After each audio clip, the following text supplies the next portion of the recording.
नमस्ते। आप कहाँ हैं? कैसे हैं? शायद आप अपने बिस्तर पर आराम से लेटे होंगे या फिर अपनी पसंदीदा कुर्सी पर सुकून के पल तलाश रहे होंगे। चलिए, आंखें बंद कर लीजिए और सिर्फ सुनिए। आज हम आपके लिए एक बहुत ही खास कहानी लेकर आए हैं। ये कहानी है समय की सिलवटें। ये कहानी खास है हमारे दो प्यारे सब्सक्राइबर ज्योति जी और उनके पति हरिओम जी के लिए। उन्होंने हमसे एक बहुत प्यारा अनुरोध किया था, कृपया हमारे नाम से एक ऐसी कहानी लिखें जो दिल को छू जाए। और आज उन्हीं के नाम से सजी ये कहानी आपकी सेवा में है।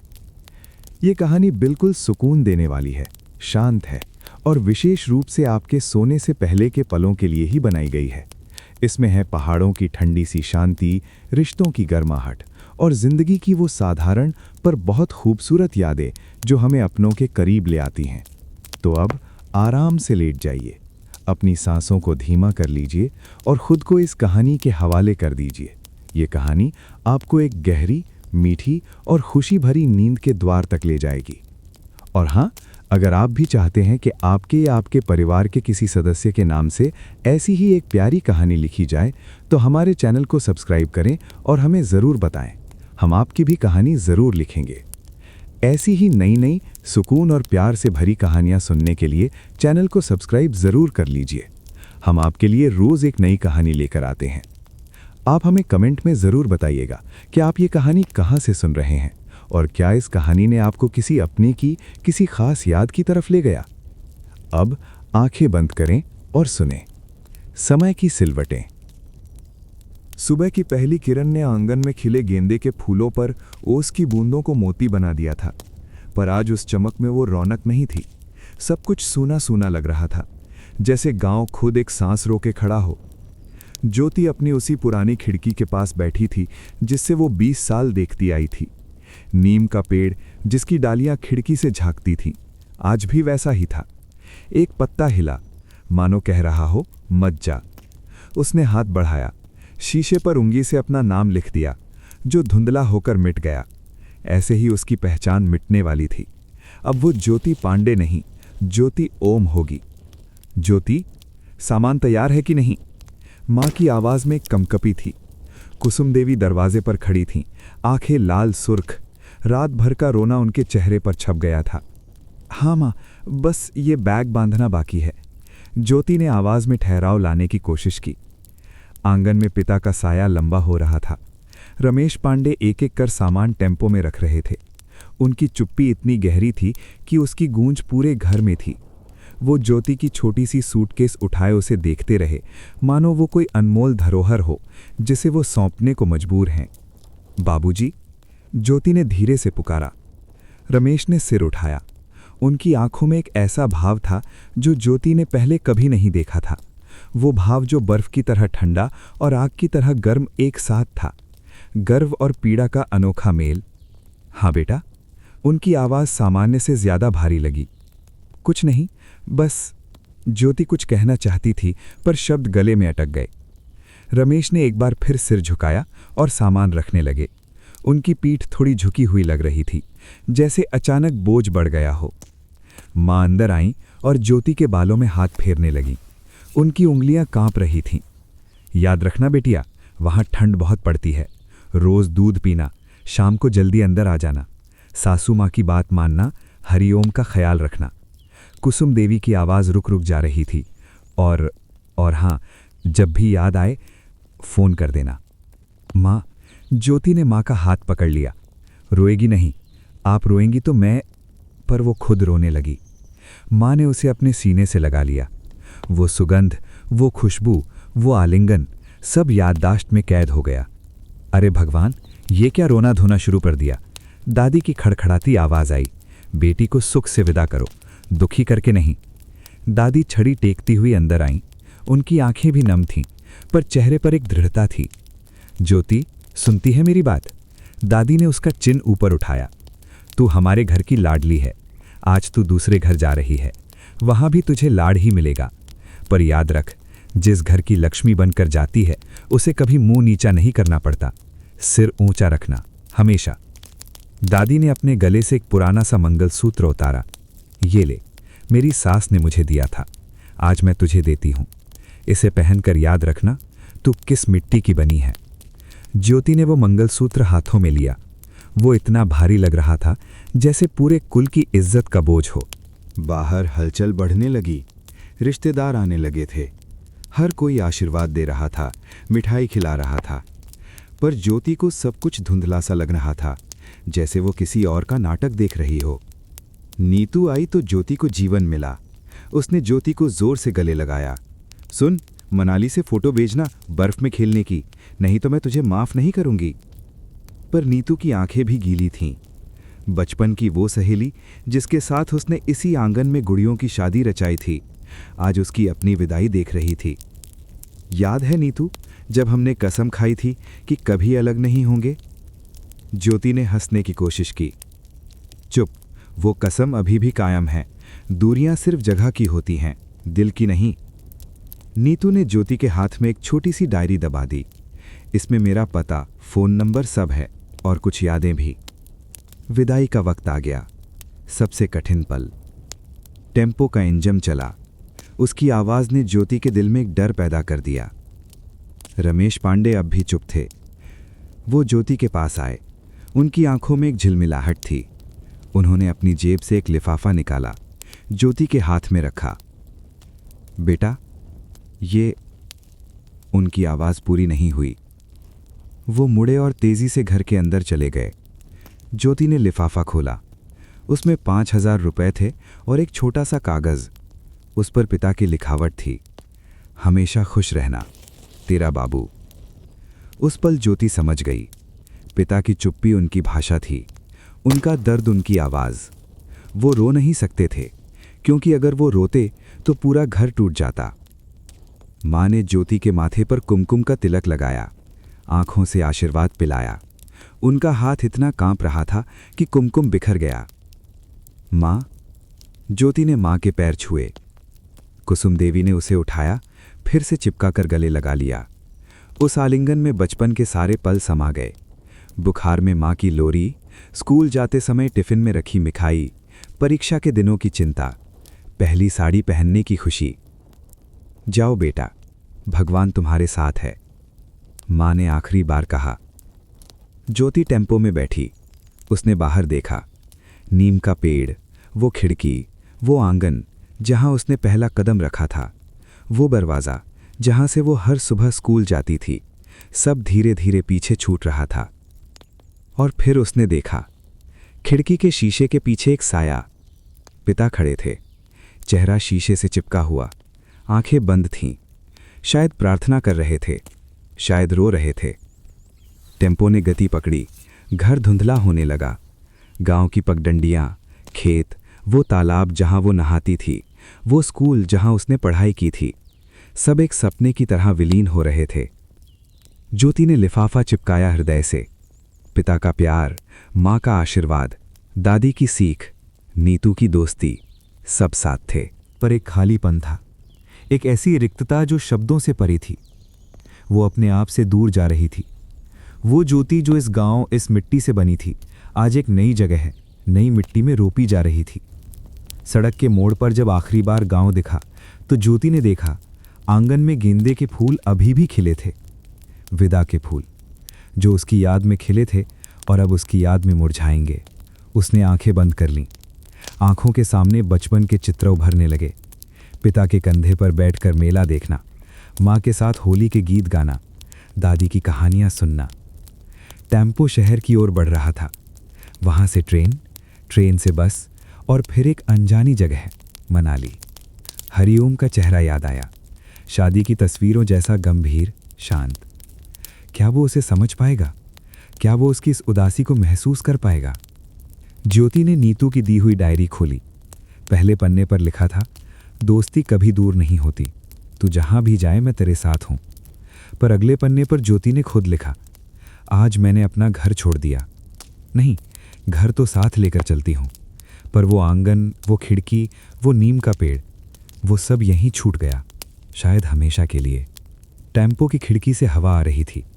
उसमें गांव की खुशबू थी, धूप में सूखी मिट्टी की, खेतों में पकी फसल की, आंगन में लगे तुलसी की।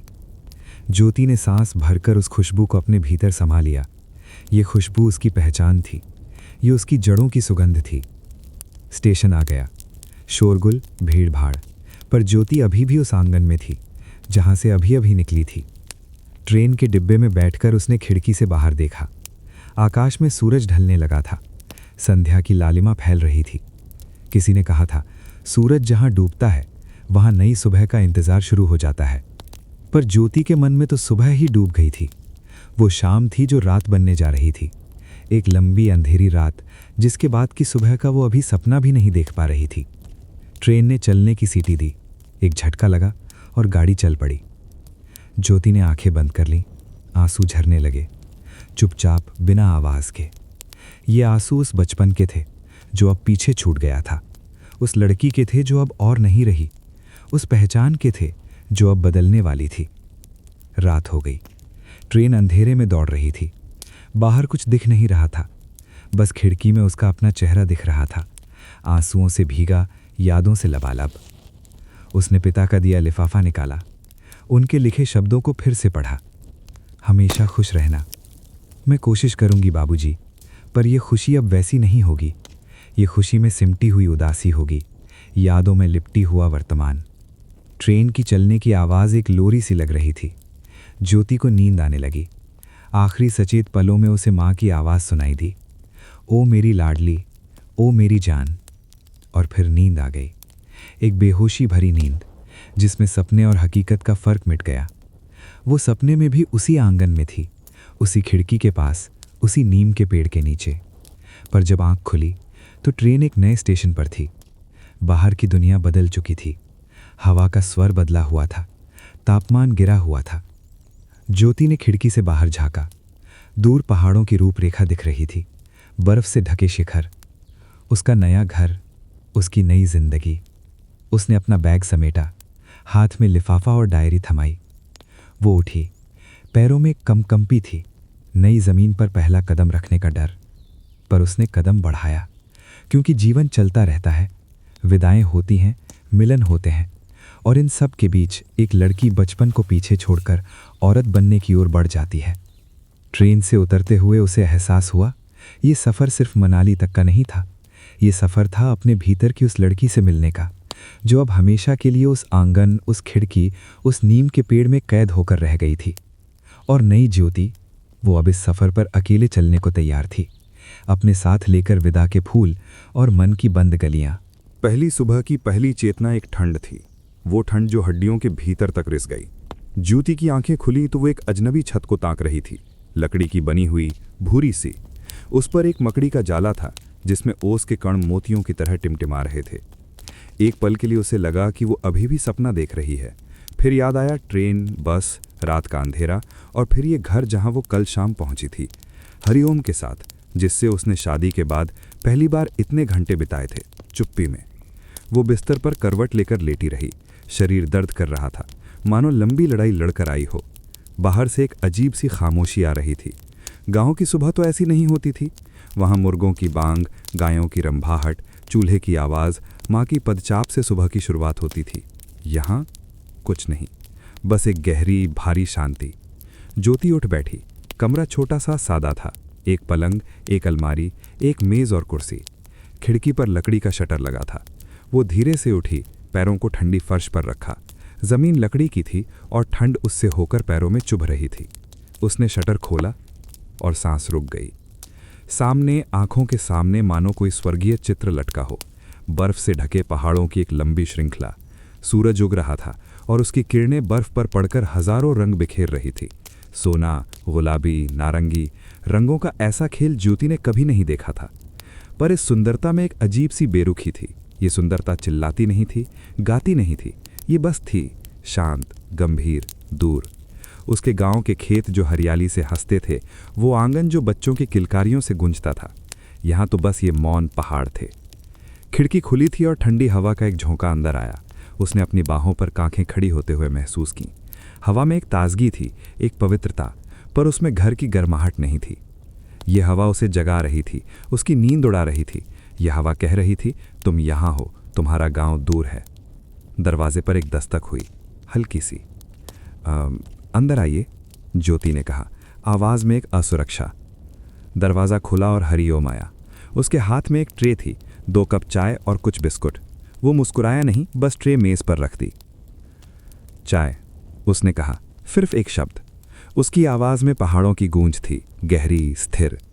धन्यवाद, ज्योति ने कहा, आंखें नीची करके। हरिओम ने एक बार उसकी ओर देखा, फिर खिड़की की ओर देखा। ठंड है, गर्म कपड़े पहन लेना, अलमारी में रखे हैं। फिर वो मुड़ा और चला गया, दरवाज़ा बंद कर दिया। ज्योति उसकी चुप्पी को समझ नहीं पा रही थी। क्या वो नाराज़ था, परेशान, या बस इतना ही बोलता था? शादी की रस्मों के दौरान भी वो ज़्यादा नहीं बोला था, बस हाँ, नहीं, ठीक है। उसने चाय का कप उठाया, हाथों को गर्माहट मिली। चाय का रंग गहरा था, खुशबू तेज़। उसने एक घूंट लिया, स्वाद अलग था, कड़क, मसालेदार। उनके घर की चाय से बिल्कुल अलग, जो दूध और चीनी से मीठी और हल्की होती थी। एक पल के लिए उसे माँ याद आई। हर सुबह माँ चाय बनाती थीं और पिता के साथ आंगन में बैठकर पीते थे। ज्योति उनके पास बैठ जाती थी और माँ उसके कप में थोड़ी सी चाय डाल देती थीं, बस स्वाद के लिए। आंखें फिर से भर आईं। उसने कप नीचे रख दिया, चाय अब गले से नीचे नहीं उतर रही थी। उसने अपना सूटकेस खोला, कपड़े, कुछ किताबें और सबसे नीचे एक पुरानी डायरी, लाल रंग की, कोनों से घिसी हुई। उसने उसे निकाला, हाथों में लिया। ये डायरी उसकी सबसे पुरानी सहेली थी। इसमें वो 10वीं कक्षा से लिख रही थी। वो खिड़की के पास वाली कुर्सी पर बैठ गई, पहाड़ों को देखती रही और डायरी खोल दी। पहले पन्ने पर उसकी अपनी लिखावट थी, मेरी डायरी, कोई नहीं पढ़ेगा, सिर्फ मैं। उसके नीचे नीतू ने लिखा था, मैंने पढ़ लिया। ज्योति मुस्कुरा दी। नीतू, कैसी थी वो? अभी भी वही शरारती होगी। वो पन्ने पलटने लगी। स्कूल की परीक्षाओं का डर, पहली साड़ी पहनने की खुशी, कॉलेज जाने का उत्साह, सब कुछ इन पन्नों में कैद था। और फिर उसे वो पन्ना मिला जिस पर नीतू ने एक कविता लिखी थी। ये कविता तब की थी जब ज्योति को पहली बार पता चला था कि उसकी शादी तय हो गई है। नीतू ने उसे हंसाने के लिए एक कविता लिखी थी। कविता थी, मेरी सहेली जा रही है पहाड़ों में, लेकिन दिल है हमारे यहाँ के आंगन में। वहाँ बर्फ गिरेगी, यहाँ धूप खिलेगी, पर फ़ोन पर हमारी बातें चलेंगी। ससुराल में बन जाना राजदुलारी, पर याद रखना हमें तेरी यारी। जब भी याद आए ये कविता पढ़ लेना और समझ लेना तू अकेली नहीं है। ज्योति ने कविता पढ़ी तो हंसी भी आई और आंसू भी। नीतू ने कितनी मासूमियत से लिखा था, पर अब वो वास्तविकता थी। वो सचमुच पहाड़ों में थी और नीतू, वो कितनी दूर थी। उसने डायरी को सीने से लगा लिया। ये एकमात्र चीज़ थी जो उसके पुराने जीवन से आई थी। बाकी सब कुछ नया था, घर, शहर, लोग, मौसम। खिड़की से फिर ठंडी हवा आई। उसने अपने आप को सहलाया, फिर अलमारी की ओर देखा। हरिओम ने कहा था कि उसमें गर्म कपड़े हैं। अलमारी खोली तो उसमें कुछ साड़ियाँ और ऊनी कपड़े लटके थे। एक लाल रंग का पश्मीना शॉल था, बहुत नर्म। उसने उसे निकाला और अपने कंधों पर डाल लिया। शॉल में एक हल्की सी खुशबू थी, नेफ्थलीन की, सास की तरफ से रखे गए कपड़ों जैसी। शॉल ओढ़कर वो फिर खिड़की के पास आ बैठी। चाय अब ठंडी हो गई थी। उसने बिस्किट का एक टुकड़ा तोड़कर मुंह में डाला। स्वाद मीठा था, शायद सास ने बनाया था। तभी दरवाज़ा फिर खुला। इस बार शांति देवी आईं। उनके हाथ में एक थाली थी, पराठे और अचार। सुबह का नाश्ता, उन्होंने कहा, आवाज़ साफ, स्पष्ट। चेहरे पर न मुस्कान थी न ही नाराज़गी, बस एक तटस्थ भाव। धन्यवाद माँ, ज्योति ने कहा। आपने इतनी मेहनत तो हर रोज़ होती है। यहाँ पहाड़ में रहना है तो मेहनत तो करनी ही पड़ेगी। वो अंदर आईं और थाली मेज़ पर रख दी। फिर उनकी नज़र ज्योति के हाथ में पकड़ी डायरी पर पड़ी। ये क्या है? उन्होंने पूछा। मेरी डायरी, ज्योति ने कहा, कुछ पुरानी यादें। शांति देवी ने सिर हिलाया। यादें अच्छी होती हैं, पर यहाँ के जीवन में वर्तमान पर ध्यान देना पड़ता है। पहाड़ किसी की प्रतीक्षा नहीं करते। वो मुड़ने लगीं, फिर रुकीं। दोपहर को हरिओम तुम्हें घर दिखाने ले जाएगा, बाजार, मंदिर, सब। तैयार रहना। जी माँ। शांति देवी चली गईं। उनकी बातों में एक अनुशासन था, एक कठोरता। पर ज्योति को लगा कि ये कठोरता द्वेष के लिए नहीं, बल्कि जीवन की मजबूरियों के लिए थी। उसने पराठे खाने शुरू किए। स्वाद अच्छा था, आलू के पराठे जैसे माँ बनाती थी, पर कुछ कमी थी। शायद वो कमी माँ के हाथ की थी, वो प्यार जो हर टुकड़े में मिलाया जाता था। खिड़की से बाहर देखते हुए उसे एक अजीब सी अनुभूति हुई। ये सुंदरता उसकी थी, ये नज़ारा उसके घर का था, पर वो इससे जुड़ नहीं पा रही थी। ये दृश्य उसे एक तस्वीर की तरह लग रहा था, जिसे वो देख सकती थी, छू नहीं सकती थी। उसने डायरी का वो पन्ना फिर से खोला जहां नीतू की कविता थी, और फिर एक आवेग में उसने एक नया पन्ना पलटा, अपनी कलम निकाली और लिखना शुरू किया। पहली सुबह, मनाली। खिड़की के सामने पहाड़ है, सुंदर पर बेरुख। हरिओम चाय लाया, बोला ज्यादा नहीं। शायद यहाँ की भाषा ही चुप्पी है। माँ, बाबूजी, आप क्या कर रहे होंगे अभी? शायद मेरी याद में चाय पी रहे होंगे। यहाँ की हवा ठंडी है, पर यादें गर्म हैं। पर यादें कब तक गर्म रहेंगी? क्या वक्त उन्हें भी ठंडा कर देगा? लिखते लिखते उसकी आंखों से एक आंसू टपका और कागज पर गिरा। काले स्याही के साथ मिलकर फैल गया, एक धब्बा बन गया, जैसे उसके दिल का दाग। शोर सुनाई दिया। बाहर आंगन में ज्योति ने खिड़की से झांका। हरिओम लकड़ी काट रहा था। उसकी कुल्हाड़ी हवा में चमकती और फिर लकड़ी पर पड़ती, एक लयबद्ध आवाज, ठक ठक ठक। हर वार के साथ उसके मांसपेशियां खिंचती, उसका शरीर तनाव से भर जाता। वो मेहनती था, ये तो साफ दिख रहा था, पर क्या वो दयालु भी था? क्या वो समझदार था? क्या वो उससे प्यार करेगा या बस कर्तव्य निभाएगा? एक पक्षी खिड़की के पास आ बैठा, नीले पंखों वाला छोटा सा। उसने ज्योति की ओर देखा, चोंच चोंचाई और उड़ गया, स्वतंत्र। ज्योति को अपने ऊपर दया आई। वो इस पक्षी की तरह उड़ नहीं सकती थी, उसे यहीं रहना था, इस ठंडी हवा में, इन मौन पहाड़ों के बीच। दोपहर हो गई। हरिओम ने दरवाजा खटखटाया। तैयार हो? उसने पूछा। ज्योति ने शॉल ठीक किया, बाल संभाले। हाँ, तैयार हूं। वो बाहर निकली। आंगन साफ सुथरा था। एक तरफ लकड़ी का ढेर लगा था, दूसरी तरफ कुछ फूलों के गमले। शांति देवी रसोई की खिड़की से उन्हें देख रही थीं। उन्होंने सिर हिलाया, मानो कह रही हों, जल्दी लौट आना।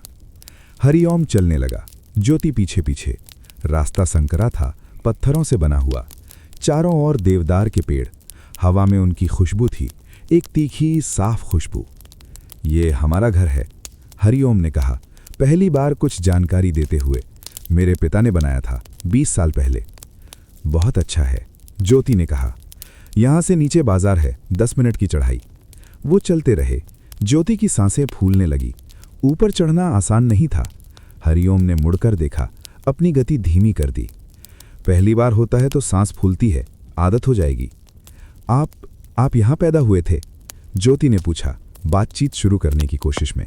हाँ, पूरा जीवन यहीं, स्कूल भी यहीं, काम भी यहीं। क्या काम करते हैं आप? सेब के बाग हैं कुछ ज़मीन पर, और कभी कभी पर्यटकों को गाइड कर लेता हूँ, ट्रैकिंग पर ले जाता हूँ। ज्योति ने सोचा, सेब के बाग। उसने कभी सेब का पेड़ नहीं देखा था। उनके गांव में आम, अमरूद, केले होते थे। सेब तो बाजार से आते थे। बाजार आ गया, छोटा सा, 5-10 दुकानें, एक किराना दुकान, एक दर्जी, एक चाय की दुकान। लोग हरिओम को देखकर मुस्कुराते। कुछ ने नमस्ते की। सबकी निगाहें ज्योति पर थीं। नई बहू, नई दुल्हन। ये मेरी पत्नी है, ज्योति, हरिओम ने एक दुकानदार से कहा। दुकानदार ने मुस्कुराकर नमस्ते की। बहुत बहुत बधाई, खुश रहो। ज्योति ने शर्माते हुए नमस्ते की। उसे अजीब लग रहा था। वो पत्नी थी, ये शब्द अभी भी नया था, अपरिचित। थोड़ा आगे चलकर एक छोटा सा मंदिर आया, पुराना, पत्थरों से बना हुआ। ये हमारा ग्राम देवता का मंदिर है, हरिओम ने कहा। हर रविवार को आना होता है, माँ जाती हैं, अब तुम भी आया करोगी। ज्योति ने मंदिर के अंदर झांका। एक दिया जल रहा था। वहां की शांति में एक आध्यात्मिकता थी। उसने आंखें बंद की, मन में प्रार्थना की, मुझे यहाँ खुश रहने दो, मेरे माता पिता को स्वस्थ रखना। वापसी का रास्ता नीचे की ओर था। ज्योति को आसान लगा। हरिओम उसके आगे आगे चल रहा था। उसकी पीठ चौड़ी थी, कंधे मजबूत। वो सहारे के लायक लग रहा था, पर क्या वो सहारा दे पाएगा? घर पहुंचे तो शाम होने को थी। आकाश में बादल छा रहे थे। हवा और ठंडी हो गई थी। शाम को बारिश हो सकती है, हरिओम ने कहा। पहाड़ में मौसम बदलता रहता है। अंदर आकर ज्योति ने देखा कि शांति देवी रसोई में आग जला रही थीं। लकड़ियां चटकतीं, आग की लपटें ऊपर उठतीं। उस गर्मी ने पूरे कमरे को भर दिया। बैठ जाओ, जल्दी रात हो जाती है, रोशनी जलानी पड़ेगी। ज्योति बैठ गई। हरिओम बाहर गया कुछ काम करने। रसोई की आग से निकलती रोशनी ने कमरे को नारंगी रंग में रंग दिया। ज्योति ने खिड़की की ओर देखा। बाहर अंधेरा हो रहा था। पहाड़ अब केवल काली शिलाओं के ढेर जैसे लग रहे थे, डरावने। शांति देवी ने खाना परोसा। सादा भोजन, चावल, दाल, एक सब्जी। तीनों चुपचाप खाने लगे। खाने के बाद हरिओम ने कहा, कल सुबह मैं बाग जाऊंगा, तुम चाहो तो साथ चल सकती हो। ज्योति ने सिर हिलाया, हाँ चलूंगी। ठंड ज़्यादा है, कपड़े गर्म पहनना। ठीक है। फिर चुप्पी, बस खाने के बर्तनों की आवाज़। रात को ज्योति अपने कमरे में लौटी। बिस्तर पर बैठकर उसने खिड़की से बाहर देखा। आकाश में तारे निकल आए थे, इतने साफ, इतने चमकीले, मानो कोई हीरे बिखरे हों। गांव में भी तारे दिखते थे, पर इतने नहीं। यहां आकाश साफ था, प्रदूषण रहित। एक तारा टूटा, एक लकीर सी बनाकर गायब हो गया। ज्योति ने मन में इच्छा की, मैं यहां खुश रहूं। फिर उसे अपनी बेवकूफ़ी पर हंसी आई। तारों पर विश्वास? क्या वो अभी भी बच्ची थी? उसने डायरी फिर से निकाली, आज का पन्ना खोला और लिखा, पहला दिन पूरा हुआ। हरिओम ने घर दिखाया। वो कम बोलता है, पर शायद अच्छा है। सास माँ सख्त हैं, पर बुरी नहीं। यहाँ का जीवन अलग है, सब कुछ धीमा है। और ठंड, हर वक्त ठंड। पर आज रात तारे बहुत सुंदर हैं। शायद ईश्वर ने मुझे दिखाने के लिए ही यहाँ भेजा है, ये सुंदरता। पर हे ईश्वर, क्या सुंदरता ही काफ़ी है? क्या दिल को केवल नज़ारों से तसल्ली मिल सकती है? या उसे किसी की आवाज़ चाहिए, किसी की हंसी, किसी का स्पर्श? लिखकर उसने डायरी बंद की, दिया बुझाया, बिस्तर पर लेट गई। अंधेरे में वो अपनी सांसों की आवाज़ सुन सकती थी, और दूर से किसी जानवर की आवाज़, शायद एक लोमड़ी की। उसने आंखें बंद की, मन में गांव का चित्र उभरा। माँ, पिता, नीतू, वो नीम का पेड़। और फिर अचानक हरिओम का चेहरा उभरा। उसकी गंभीर आंखें, उसके होंठ जो मुस्कुराते नहीं थे। क्या तुम कभी मुस्कुराओगे? क्या तुम कभी मुझसे बात करोगे? सच्ची बात, दिल की बात। कोई जवाब नहीं था, बस ठंडी हवा की सीटी। वो सो गई। सपने में वो फिर से गांव में थी, आंगन में दौड़ रही थी। माँ उसे पकड़ने की कोशिश कर रही थी, पिता हंस रहे थे। और फिर सपना बदल गया। वो एक सेब के बाग में थी। हरिओम उसे एक लाल सेब दे रहा था। वो सेब बहुत ठंडा था। उसने छुआ तो हाथ जलने लगा। बर्फ की तरह ठंडा, आग की तरह गर्म। आंख खुली तो सुबह हो चुकी थी। खिड़की से फिर वही नज़ारा, पहाड़, बर्फ, आकाश। पर आज कुछ अलग था। आज उसे पहाड़ों में एक मित्रता दिखी। शायद इसलिए कि वो उन्हें दूसरी बार देख रही थी। शायद इसलिए कि अब वो उनकी थोड़ी आदी हो चुकी थी। उठकर उसने फिर से डायरी खोली, आखिरी पंक्तियां लिखीं। दूसरी सुबह। पहाड़ अब उतने अजनबी नहीं लगते। शायद यही जीवन है, अजनबियों से दोस्ती और दोस्तों से विदाई। डायरी बंद करके उसने खिड़की से बाहर देखा। हरिओम फिर लकड़ी काट रहा था। आज उसने मुड़कर देखा और एक क्षण के लिए शायद मुस्कुराया। नहीं, शायद नहीं, शायद ज्योति की कल्पना थी। पर उस क्षण में ठंडी हवा के बीच एक गर्मी की किरण ने उसके दिल को छुआ। बहुत थोड़ी सी, पर छुआ जरूर। और कभी कभी एक नई शुरुआत के लिए एक किरण ही काफी होती है। सुबह की ठंडी धूप आंगन में फैल रही थी, पर उसकी गर्माहट ज्योति के मन तक नहीं पहुंच पा रही थी। वो आंगन के एक कोने में बनी चौकी पर बैठी थी और सामने फैले थे सेब, सैकड़ों की तादाद में, लाल, हल्के हरे, कहीं कहीं पीले डंठल वाले। शांति देवी उन्हें एक बड़ी चादर पर समतल फैला रही थीं। आज सूरज अच्छा है, शांति देवी ने कहा, बिना ज्योति की ओर देखे। सेब सुखाने के लिए बढ़िया दिन है, तुम भी सीखो, यहाँ के जीवन में ये सब काम आएगा। ज्योति ने हाँ में सिर हिलाया। उसके हाथों में एक सेब था जिसे वो बार बार घुमा रही थी। सेब की खुशबू मीठी और ताज़ा थी, पर उसके मन में एक कसक थी। ये आंगन उसके अपने आंगन जैसा नहीं था। उसके गांव के आंगन में तो चहल पहल होती थी। माँ सब्जी काटती, पिता अखबार पढ़ते, दादी चरखा काटती। यहाँ सब कुछ इतना व्यवस्थित, इतना शांत था कि डर लगता था। बैठो मत, उठो और काम में हाथ बटाओ। शांति देवी की आवाज़ में वही सख्ती थी जो पहले दिन से थी। पहाड़ की बहू बनना है तो आलस छोड़ना होगा। ज्योति उठ खड़ी हुई। उसने एक टोकरी उठाई जिसमें सेब भरे थे। वो उन्हें चादर पर रखने लगी, एक एक करके। शांति देवी ने उसके काम को देखा, फिर बोली, इतने दूर दूर क्यों रख रही हो? सबको पास पास रखना होता है, पर एक दूसरे को छुए बिना, वरना सड़ने लगेंगे। जी माँ, ज्योति ने कहा और सेबों को पास लाने लगी। उसके हाथ ठंडे थे, न सिर्फ मौसम की ठंड से, बल्कि एक अजीब सी घबराहट से। वो हर पल ये महसूस कर रही थी कि शांति देवी उसे परख रही हैं। उसकी हर हरकत, हर काम पर नजर है। तुम्हारी माँ ने तुम्हें रसोई के काम सिखाए थे? शांति देवी ने पूछा, कुछ सेबों को बारीकी से पलटते हुए। हाँ माँ, थोड़ा बहुत, ज्योति ने कहा। थोड़ा बहुत नहीं, पूरा आना चाहिए, शांति देवी ने कहा। यहाँ हर महिला को सब कुछ आना चाहिए, रसोई, बागबानी, डेयरी, सब। पहाड़ की जिंदगी आसान नहीं है। ज्योति चुप रही। उसे अपनी माँ याद आई, जो उसे रसोई सिखाते हुए कहती थीं, इतनी जल्दी क्या है बेटा, जब ज़रूरत पड़ेगी सीख जाएगी। पर यहाँ तो ज़रूरत पहले दिन से ही पड़ गई थी। दोनों कुछ देर चुपचाप काम करती रहीं। आंगन में सिर्फ सेबों के सड़कने की आवाज़ और दूर पहाड़ों से आती हवा की सीटी थी। फिर शांति देवी ने फिर से बात शुरू की। हरिओम बचपन से ही शांत रहा है, ज्यादा बातें नहीं करता। तुम्हें इसकी आदत डालनी होगी। जी माँ, यहाँ के रीति रिवाज भी तुम्हारे गांव से अलग होंगे, मैं समझाऊंगी, तुम ध्यान से सीखना। जी माँ। ज्योति के मन में एक विद्रोह सा उठ रहा था। सिर्फ जी माँ कहते जाना, बिना कुछ बोले। उसके अपने घर में तो वो माँ से बहस करती थी, पिता से मजाक करती थी। यहाँ तो वो एक मूक गुड़िया बनकर रह गई थी। तभी एक अनायास घटना घटी। ज्योति एक टोकरी उठाकर ला रही थी। पैर एक पत्थर से टकराया और वो लड़खड़ा गई। टोकरी उसके हाथ से छूटी और सेब हर तरफ बिखर गए। कुछ लुढ़ककर दूर चले गए, कुछ टकराकर खराब हो गए। एक पल के लिए सब कुछ थम सा गया। ज्योति की सांसें रुक गईं। वो वहीं खड़ी रह गई, मानो जम गई हो। उसकी आंखों में डर था, शर्मिंदगी थी और एक गहरी निराशा भी। शांति देवी ने धीरे धीरे सिर उठाया। उनकी नजरें बिखरे हुए सेबों पर गईं, फिर ज्योति पर। उनके चेहरे पर न गुस्सा था न डांट, बस एक थकान थी। एक ऐसी थकान जो सालों की मेहनत और संघर्ष से आती है। वो उठीं और बिना एक शब्द कहे सेब उठाने लगीं। ज्योति भी हड़बड़ाकर झुकी। माँ, माफ करना, मैं। चुप रहो, शांति देवी ने कहा। आवाज में कोई उगल नहीं, बस एक सपाटता। शब्दों से सेब वापस नहीं आएंगे, काम करो।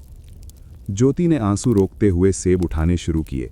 हर सेब उठाते हुए उसे लग रहा था जैसे वो अपनी गलतियां उठा रही हो। कुछ सेबों के छिलके उखड़ गए थे, कुछ दबकर मुलायम हो गए थे। ये खराब हो गए हैं, शांति देवी ने कहा, कुछ सेब एक अलग टोकरी में रखते हुए। इन्हें अलग रख दो, जानवरों को दे देंगे, कुछ भी बर्बाद नहीं होता यहाँ। ज्योति ने सिर हिलाया। उसकी आंखें अब भर आई थीं। वो रोना चाहती थी, चीखना चाहती थी, कहना चाहती थी, मैं ये सब नहीं करना चाहती, मैं वापस अपने घर जाना चाहती हूँ। पर वो चुप रही। उसने आंसू पोंछे और काम करती रही। सेब फिर से सजाने के बाद शांति देवी ने एक लंबी सांस ली। वो ज्योति के सामने बैठ गईं और एक सेब उठाकर उसे दे दिया। खाओ, उन्होंने कहा। जी नहीं माँ, मुझे। खाओ, शांति देवी ने दोहराया और उनकी आवाज में पहली बार एक कोमलता की झलक थी। ये सेब हमारे अपने बाग के हैं, हरिओम के पिता ने लगाए थे। ज्योति ने सेब लिया। उसने एक काट लिया। रस मीठा था, पर उसके गले से नीचे नहीं उतर रहा था। तुम्हारा मन यहां नहीं लग रहा है, शांति देवी ने अचानक कहा। ज्योति चौंक गई। उसने सिर झुका लिया। मैं समझ सकती हूँ, शांति देवी ने आगे कहा। मैं भी 30 साल पहले अपने मायके से आई थी, दूर से, हिमाचल के एक और गांव से। मेरे लिए भी सब कुछ नया था, अजनबी था। ज्योति ने आश्चर्य से सिर उठाया। शांति देवी ने कभी अपने बारे में नहीं बताया था। मैं भी रोती थी, शांति देवी ने कहा, एक सेब को ध्यान से पलटते हुए, छुप छुप कर। मेरी सास भी सख्त थी, बहुत सख्त, पर समय के साथ समझ आती है कि ये सख्ती हमारी सुरक्षा के लिए होती है। पहाड़ की महिला को मजबूत होना पड़ता है, नहीं तो जीवन ढह जाएगा। उन्होंने ज्योति की ओर देखा। तुम्हें भी मजबूत होना होगा, नहीं तो ये पहाड़ तुम्हें दबा देगा। मैं कोशिश कर रही हूं माँ, ज्योति ने कहा, आवाज कांपती हुई। कोशिश काफी नहीं है, शांति देवी ने कहा, पर इस बार उनकी आवाज में एक तरह की सिखाने की कोशिश थी। तुम्हें करना होगा, सीखना होगा, और गलतियां करने से मत डरो। आज सेब गिरे, कल कुछ और होगा, पर हर गलती से सीखो। उन्होंने उठकर एक टोकरी उठाई। चलो, अब कुछ और काम है। ज्योति उनके पीछे पीछे चल पड़ी। उसका मन अब भी भारी था, पर शांति देवी की बातों ने एक छोटा सा रास्ता दिखाया था। शायद वो भी एक दिन यहाँ की हो जाएगी, शायद। दोपहर को हरिओम बाग से लौटा। उसने आंगन में सूख रहे सेबों को देखा, फिर ज्योति की ओर देखा। वो चुपचाप हाथ मुंह धोने चला गया। खाने के समय शांति देवी ने कहा, ज्योति ने आज सेब सुखाने में मदद की। हरिओम ने ज्योति की ओर देखा और एक क्षण के लिए उसकी आंखों में कुछ चमक आई, शायद प्रशंसा, शायद कुछ और। उसने सिर हिलाया और खाना खाने लगा। उस रात ज्योति अपने कमरे में बैठी हुई डायरी लिख रही थी। आज मैंने एक गलती की, सेब गिरा दिए। सास माँ ने डांटा नहीं, पर उनकी चुप्पी डांट से भी बदतर थी। पर फिर उन्होंने कहा, वो भी एक बार नई बहू थी, वो भी रोती थी। शायद हर सख्त चेहरे के पीछे एक नर्म दिल छुपा होता है, पर उस तक पहुंचने का रास्ता इतना कांटों भरा क्यों होता है। मैं यहाँ रहना सीख जाऊंगी, पर क्या मैं कभी यहाँ की हो पाऊंगी? क्या मेरी आत्मा के एक हिस्से को हमेशा अपने गांव के आंगन में ही रहना पड़ेगा? डायरी बंद करके उसने खिड़की से बाहर देखा। चांद निकला था और उसकी चांदनी ने पहाड़ों को रजत सा बना दिया था। तभी दरवाजे पर दस्तक हुई। हरिओम था। अंदर आइए, ज्योति ने कहा। वो अंदर आया और उसके हाथ में एक छोटी सी पोटली थी। उसने वो ज्योति के सामने रख दी। क्या है? ज्योति ने पूछा। खोलकर देखो। ज्योति ने पोटली खोली। उसमें कुछ सूखे सेब के टुकड़े थे और एक छोटा सा लाल सेब। ये? ज्योति ने पूछा। वो सेब जो आज खराब हो गए थे, हरिओम ने कहा। माँ ने उन्हें काटकर सुखा दिया। कहा कि तुम्हें देना, कहा कि तुम्हें बताना कि हर चीज का कुछ न कुछ उपयोग होता है, बर्बाद नहीं जाना चाहिए। ज्योति ने सूखे सेब के एक टुकड़े को उठाया। वो मीठा था, चबाने में लग रहा था। और ये ताज़ा सेब? उसने पूछा। वो मैंने दिया है, हरिओम ने कहा, और उसकी आवाज़ में एक शर्मीली सी मुस्कान थी। तुम्हें सेब पसंद आए इसलिए। इतना कहकर वो जाने को मुड़ा। रुकिए, ज्योति ने कहा। हरिओम रुका। धन्यवाद, ज्योति ने कहा, और पहली बार उसने हरिओम की आंखों में सीधा देखा। वो मुस्कुराया, हल्का सा, फिर चला गया। ज्योति सेब को हाथ में लिए बैठी रही। सेब की खुशबू मीठी थी, और उस रात पहली बार उसे लगा कि शायद इस ठंडे पहाड़ में भी कुछ गर्माहट है, छुपी हुई, दबी हुई, पर है। वो सेब को मेज पर रखकर लेट गई। आंखें बंद की तो माँ का चेहरा याद आया।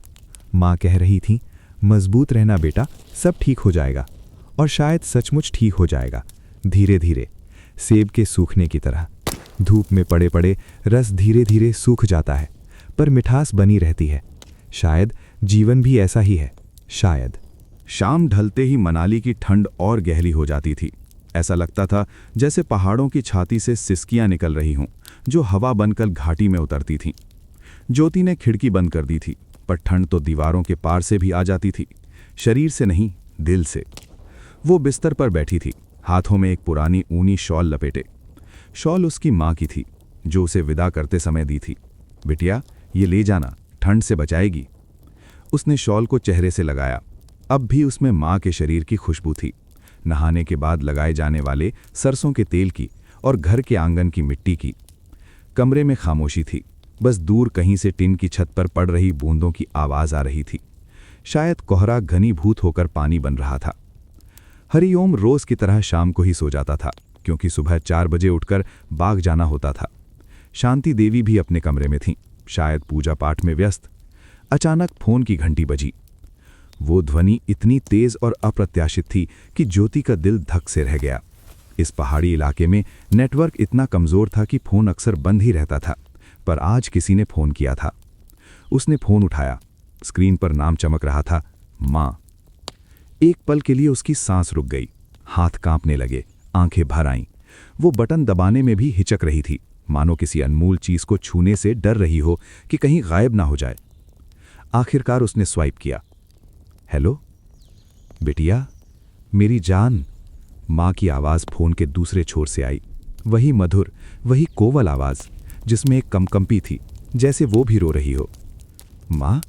ज्योति के गले से सिर्फ यही शब्द निकला, बाकी सब शब्द गले में ही अटक गए, एक गांठ बनकर।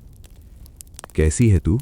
सुना तेरे यहाँ बर्फबारी हुई है, ठंड तो नहीं लगी? माँ की आवाज़ में वही चिंता थी, वही डर जो बचपन से सुनती आई थी। बुखार होने पर, परीक्षा के दिनों में, बारिश में भीग जाने पर। नहीं माँ, सब ठीक है, बर्फबारी नहीं हुई है अभी, बस ठंड है, ज्योति ने कहा, आवाज़ को स्थिर रखने की पूरी कोशिश करते हुए। ओह, अच्छा हुआ। तू तो जानती है ना, तेरे बाबू तो रोज़ अखबार में मनाली का मौसम देखते हैं। कल बोले कि वहाँ तापमान 0 से नीचे गया है। मैं तो सारी रात सो नहीं पाई। अरे माँ, आप चिंता मत किया करो, मैं ठीक हूँ, गर्म कपड़े पहनती हूँ। सास माँ ने पश्मीना शॉल दिया है। सास माँ? माँ की आवाज़ में एक खालीपन सा आया। वो तुझसे अच्छा व्यवहार करती है ना? ज्योति ने एक पल के लिए सोचा। आज ही दोपहर को शांति देवी ने उसे रसोई में आटा गूंथना सिखाया था। उन्होंने कहा था कि पहाड़ का आटा गूंथना अलग होता है, पानी कम डालना होता है। और जब ज्योति ने ज़्यादा पानी डाल दिया तो उन्होंने डांटा नहीं, बस फिर से सिखाया। हाँ माँ, बहुत अच्छा व्यवहार करती हैं, ज्योति ने कहा। और ये सच था, पर पूरा सच नहीं। अच्छा व्यवहार था पर प्यार नहीं, सम्मान था पर ममता नहीं। पर ये सब वो माँ को कैसे बताती? और हरिओम? माँ ने पूछा। आवाज़ में एक सावधानी थी, मानो इस सवाल से ज्योति को दुख न पहुंच जाए। वो भी ठीक हैं, कम बोलते हैं पर। ज्योति रुक गई। पर क्या? पर अच्छे हैं, पर प्यार करते हैं। ये सच नहीं था। वो तो अभी तक उसके साथ 2 पूरे वाक्य भी नहीं बोले थे। पर अच्छे हैं, उसने आखिर कह ही दिया। अच्छा बेटा, तू खुश रहे बस। माँ की आवाज़ भर आई। मैं तो बस यही चाहती हूँ। तू दूर है ना तो मेरा दिल। माँ रुक गई। ज्योति समझ गई कि वो रो रही हैं। उसकी अपनी आंखों से भी आंसू बह निकले, पर उसने आवाज़ को स्थिर रखा, नहीं तो माँ और ज़्यादा परेशान हो जाएंगी। तभी दूसरी तरफ से एक और आवाज़ आई, दूर से, मानो फ़ोन के पास नहीं बल्कि कमरे के दूसरे कोने से। कुसुम, मुझसे भी बात करवाओ उससे। पिता की आवाज़ थी। माँ ने कहा, लो बिटिया, तुम्हारे बाबू बात करना चाहते हैं। फोन ट्रांसफर हुआ। कुछ खड़खड़ाहट हुई, फिर पिता की आवाज़ आई, वही गंभीर, वही संयमित आवाज़। ज्योति, तू है ना? हाँ बाबूजी, मैं हूँ। सब ठीक ठाक है ना? उन्होंने पूछा। बस इतना ही, पर इस साधारण से सवाल में वो सब कुछ था जो एक पिता पूछ सकता है। क्या तू सुरक्षित है? क्या तुझे कोई तकलीफ नहीं है?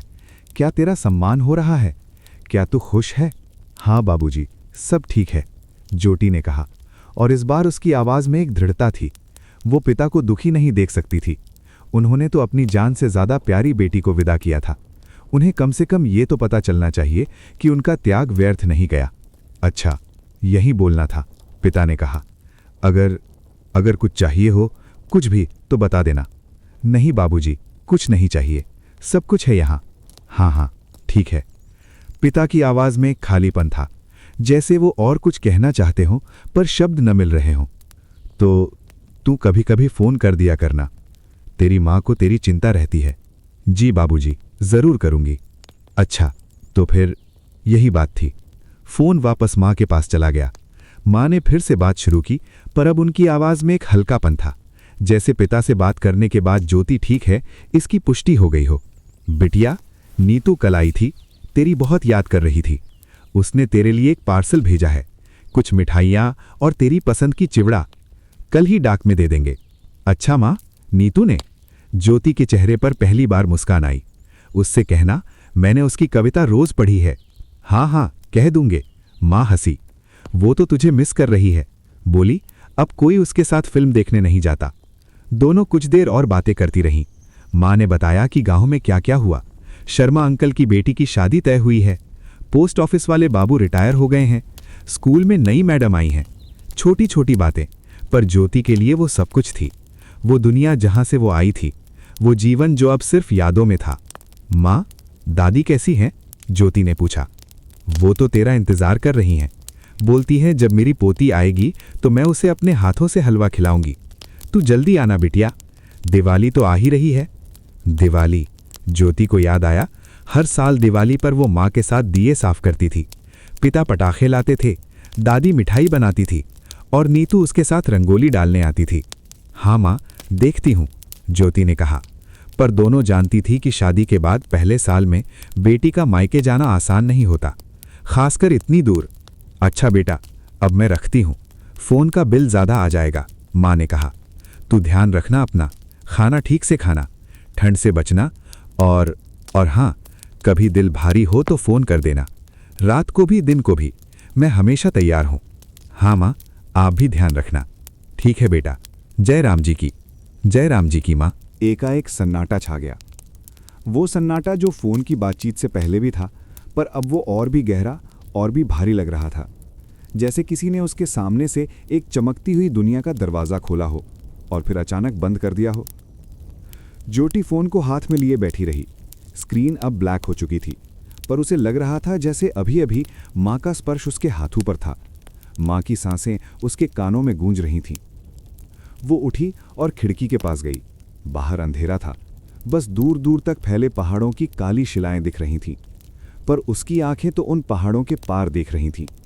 सैकड़ों मील दूर एक छोटे से गांव में, जहां इस वक्त उसकी माँ रसोई में बैठी होंगी, उसके पिता अखबार पढ़ रहे होंगे, दादी रामायण का पाठ कर रही होंगी। और नीतू, शायद उसने फ़ोन पर बात सुन ली होगी, शायद वो अब मोबाइल पर मैसेज कर रही होगी, तूने माँ से बात की, कैसी है तू? ज्योति ने अपना मोबाइल खोला। नेटवर्क नहीं था। शायद माँ का फ़ोन किसी चमत्कार से लग गया था, अब तो वो भी नहीं था। उसने मोबाइल रख दिया और बिस्तर पर लेट गई। आंखें बंद की। माँ की आवाज़ अब भी उसके कानों में गूंज रही थी, बिटिया मेरी जान। एकाएक सारा दबाव टूट गया। वो फूट फूट कर रोने लगी, चुपचाप तकिए में मुंह छुपाकर, ताकि कोई सुन न ले। उसका शरीर हिचकियों से कांपने लगा। वो आंसू जो महीनों से जमा हो रहे थे, जो हर रोज़ की अजनबीपन में, हर रोज़ की चुप्पी में, हर रोज़ की ठंड में जमा हो रहे थे, आज फ़ोन की एक घंटी ने उन्हें बहा दिया था।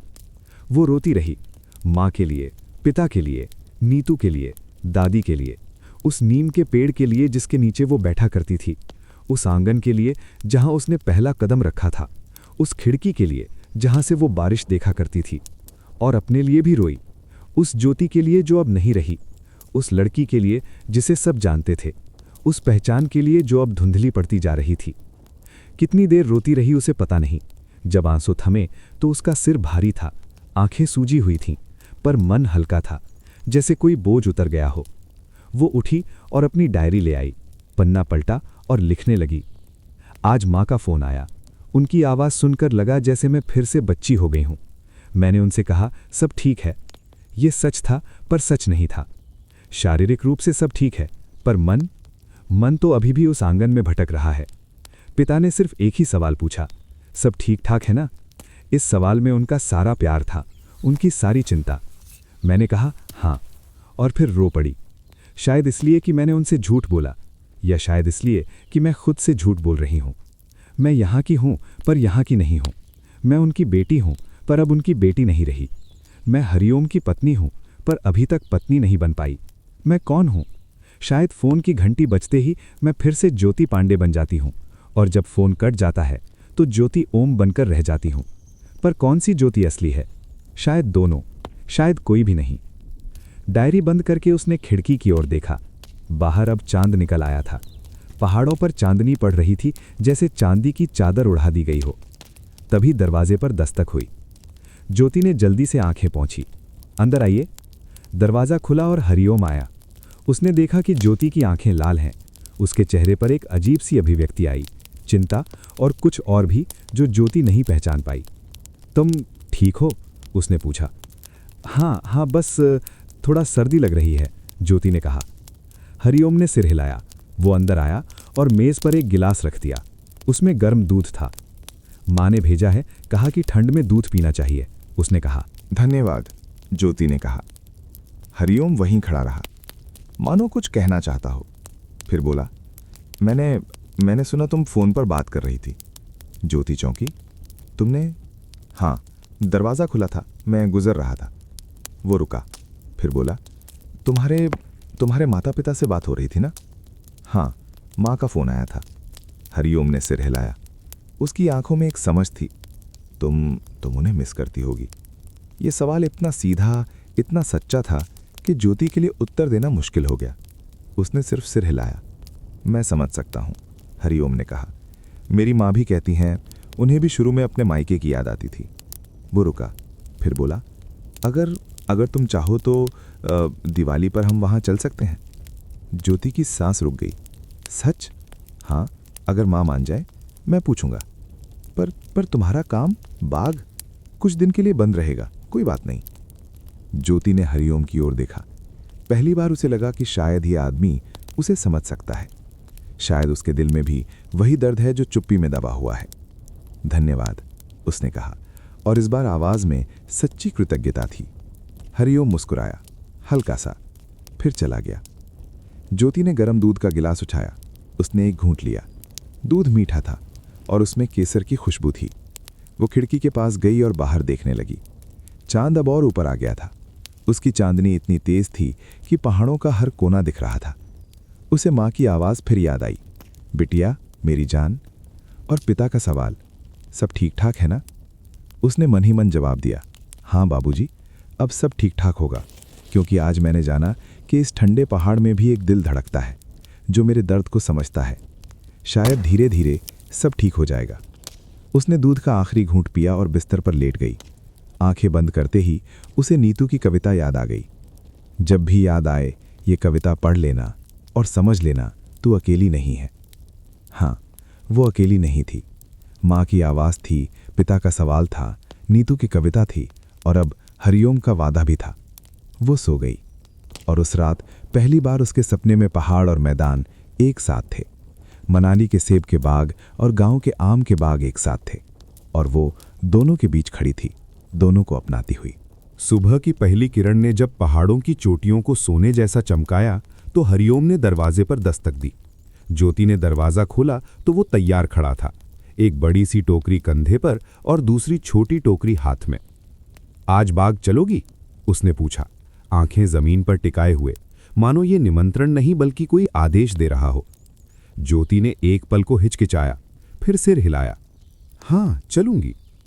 गर्म कपड़े पहन लो, बाग ऊपर है, हवा तेज चलती है। ज्योति ने ऊनी स्वेटर पहना, शॉल ओढ़ा और हरिओम के पीछे चल पड़ी। रास्ता पत्थरों से बना था, संकरा और ऊपर की ओर बढ़ता हुआ। पैरों के नीचे पत्थर खिसकते थे और ज्योति को बार बार संतुलन बनाना पड़ता। हरिओम आगे आगे चल रहा था, पर वो बार बार मुड़कर देख लेता था, जैसे ये सुनिश्चित करना चाहता हो कि ज्योति पीछे है। 15 मिनट की चढ़ाई के बाद वे एक मोड़ पर पहुंचे और वहां ज्योति की सांस रुक गई। सामने फैला था सेबों का साम्राज्य, पेड़ पर पेड़, कतार पर कतार, ढलान पर फैले हुए। हरे हरे पत्तों के बीच लाल, हल्के हरे, पीले रंग के सेब लटक रहे थे, मानो पेड़ों ने मोतियों के हार पहन रखे हों। हवा में एक मीठी खट्टी खुशबू थी, पके हुए फलों की, गिरी हुई पत्तियों की और गीली मिट्टी की। ये हमारा बाग है, हरिओम ने कहा, और उसकी आवाज़ में एक गर्व था जो पहली बार सुनाई दिया। बहुत बहुत सुंदर है, ज्योति ने कहा, और ये कोई औपचारिकता नहीं थी, ये सचमुच सुंदर था। हरिओम ने टोकरी उतारी और काम में लग गया। उसने एक पेड़ के पास जाकर सेब तोड़ने शुरू किए। हर सेब को वो ध्यान से देखता, हल्का सा घुमाता और अगर वो पका हुआ लगता तो डंठल सहित तोड़कर टोकरी में रख देता। उसके हाथों में एक लय थी, एक अनुशासन, बिना जल्दबाजी के, बिना हड़बड़ाहट के। ज्योति वहीं खड़ी देखती रही, फिर वो धीरे से पास गई। मैं मदद कर सकती हूँ? हरिओम ने उसकी ओर देखा, फिर एक सेब उठाया और उसे दिखाया। देखो, ये पका हुआ है, रंग लाल हो गया है और डंठल के पास थोड़ा नरम है। ऐसे सेब तोड़ने होते हैं, वो हरे वाले अभी छोड़ देने हैं। ज्योति ने सिर हिलाया। उसने भी एक सेब तोड़ने की कोशिश की, पर वो कसकर लगा हुआ था। ऐसे नहीं, हरिओम ने कहा और अपना हाथ बढ़ाया। उसने ज्योति का हाथ पकड़कर सेब के पास ले गया। उसका स्पर्श ठंडा था पर नरम। घुमाओ, हल्का सा, और फिर ऊपर की ओर खींचो। ज्योति ने वैसा ही किया। सेब डंठल सहित टूटकर उसके हाथ में आ गया। उसके चेहरे पर एक मुस्कान फैल गई। लो, तुमने पहला सेब तोड़ लिया, हरिओम ने कहा, और ज्योति को लगा कि उसकी आवाज में भी एक हल्की सी मुस्कान है। वो दोनों अलग अलग पेड़ों के पास काम करने लगे। घंटों बीत गए, सूरज ऊपर आया और उसकी गर्मी ने ठंडी हवा को थोड़ा सुहावना बना दिया। ज्योति की पीठ दर्द करने लगी, हाथों में छाले पड़ गए, पर उसने काम जारी रखा। एक अजीब सी संतुष्टि थी इस काम में, शायद इसलिए कि ये उसका अपना परिश्रम था, शायद इसलिए कि यहाँ वो किसी की बहू नहीं बल्कि एक कामगार थी। दोपहर हो गई, टोकरियाँ सेबों से भर चुकी थीं। हरिओम ने एक पेड़ की छाया में जाकर बैठने का इशारा किया। ज्योति भी उसके पास बैठ गई। दोनों की सांसें फूल रही थीं, माथे पर पसीना था। तभी हरिओम ने अपनी जेब से 2 सेब निकाले, छोटे छोटे, लाल लाल, जैसे बच्चों के गाल। उसने एक सेब ज्योति की ओर बढ़ाया। ज्योति ने सेब लिया। उसकी सतह चिकनी थी, ठंडी थी। उसने उसे हाथों में घुमाया। ये तुमने कब तोड़ा? उसने पूछा। पहले ही, हरिओम ने कहा, सुबह जब आया था तब। ये 2 सेब सबसे अच्छे थे, सोचा तुम्हें दूंगा।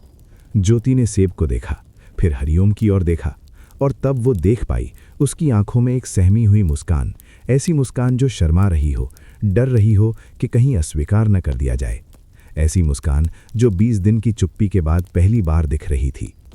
धन्यवाद, ज्योति ने कहा और उसका स्वर कोमल था। हरिओम ने सिर हिलाया, फिर अपने सेब को अपनी पतलून के घुटने पर रगड़कर साफ किया और काट लिया। कट की आवाज़ तेज थी, रसीली। ज्योति ने भी वैसा ही किया। सेब का रस मीठा था, खटास बिल्कुल नहीं। वो स्वाद उसने पहले कभी नहीं चखा था। बाजार के सेबों जैसा नहीं, ये तो ताज़ा था, जीवंत। ये बाग, ये कब से है? ज्योति ने पूछा, बातचीत जारी रखने की कोशिश में। मेरे दादाजी ने शुरू किया था, सिर्फ 10 पेड़ थे, फिर मेरे पिताजी ने बढ़ाया, अब 100 से ज़्यादा पेड़ हैं। तुम्हारे पिताजी? ज्योति ने संकोच से पूछा। वो नहीं रहे, हरिओम ने सीधे कहा। मैं छोटा था जब वो एक हादसे में चले गए, पहाड़ से गिर गए थे। ज्योति चुप हो गई, उसे अपने शब्दों पर पछतावा हुआ। पर हरिओम ने आगे कहा, इसीलिए माँ सख्त हैं, उन्होंने अकेले ही मुझे पाला, इस बाग को संभाला। उन्होंने मुझे सिखाया कि पहाड़ में जीवन आसान नहीं है, हर पल सजग रहना पड़ता है। मैं समझ सकती हूँ, ज्योति ने कहा। हरिओम ने उसकी ओर देखा। तुम्हारा गांव, वहाँ खेती होती है? हाँ, गेहूँ, धान, गन्ना। मेरे पिता के पास छोटा सा खेत है। मैदान की मिट्टी उपजाऊ होती है, हरिओम ने कहा। यहाँ पहाड़ में मिट्टी कम है, पत्थर ज्यादा। हर पेड़ को हम पालते हैं बच्चे की तरह। ज्योति ने आसपास के पेड़ों को देखा। हरिओम की बात सच थी। ये पेड़ सिर्फ पेड़ नहीं थे, ये परिवार के सदस्य थे, उनकी देखभाल, उनका पालन पोषण। तुम्हें यहाँ आकर अच्छा लगा? हरिओम ने अचानक पूछा। ज्योति ने झिझकते हुए सच कहा, शुरू में नहीं, सब कुछ अजनबा था, ठंड, चुप्पी, अकेलापन। हरिओम ने सिर हिलाया, मानो वो यही उत्तर सुनने की प्रतीक्षा कर रहा हो। मैं जानता था, तुम्हारी आंखों में देख सकता था। तुमने कभी कहा नहीं? क्या कहता? हरिओम ने कहा और उसकी आवाज में एक विषाद था। क्या तुमसे कहता कि मैं जानता हूं तुम दुखी हो, पर मैं तुम्हारा दुख दूर नहीं कर सकता, सिर्फ इंतजार कर सकता हूं कि तुम खुद यहां के हो जाओ। ज्योति ने ये शब्द सुने। ये सबसे लंबा वाक्य था जो हरिओम ने आज तक कहा था, और इसमें एक सच्चाई थी जो उसके दिल तक पहुंच गई। मैं कोशिश कर रही हूं, उसने कहा।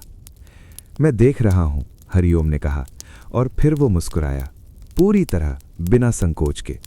आज तुमने अच्छा काम किया।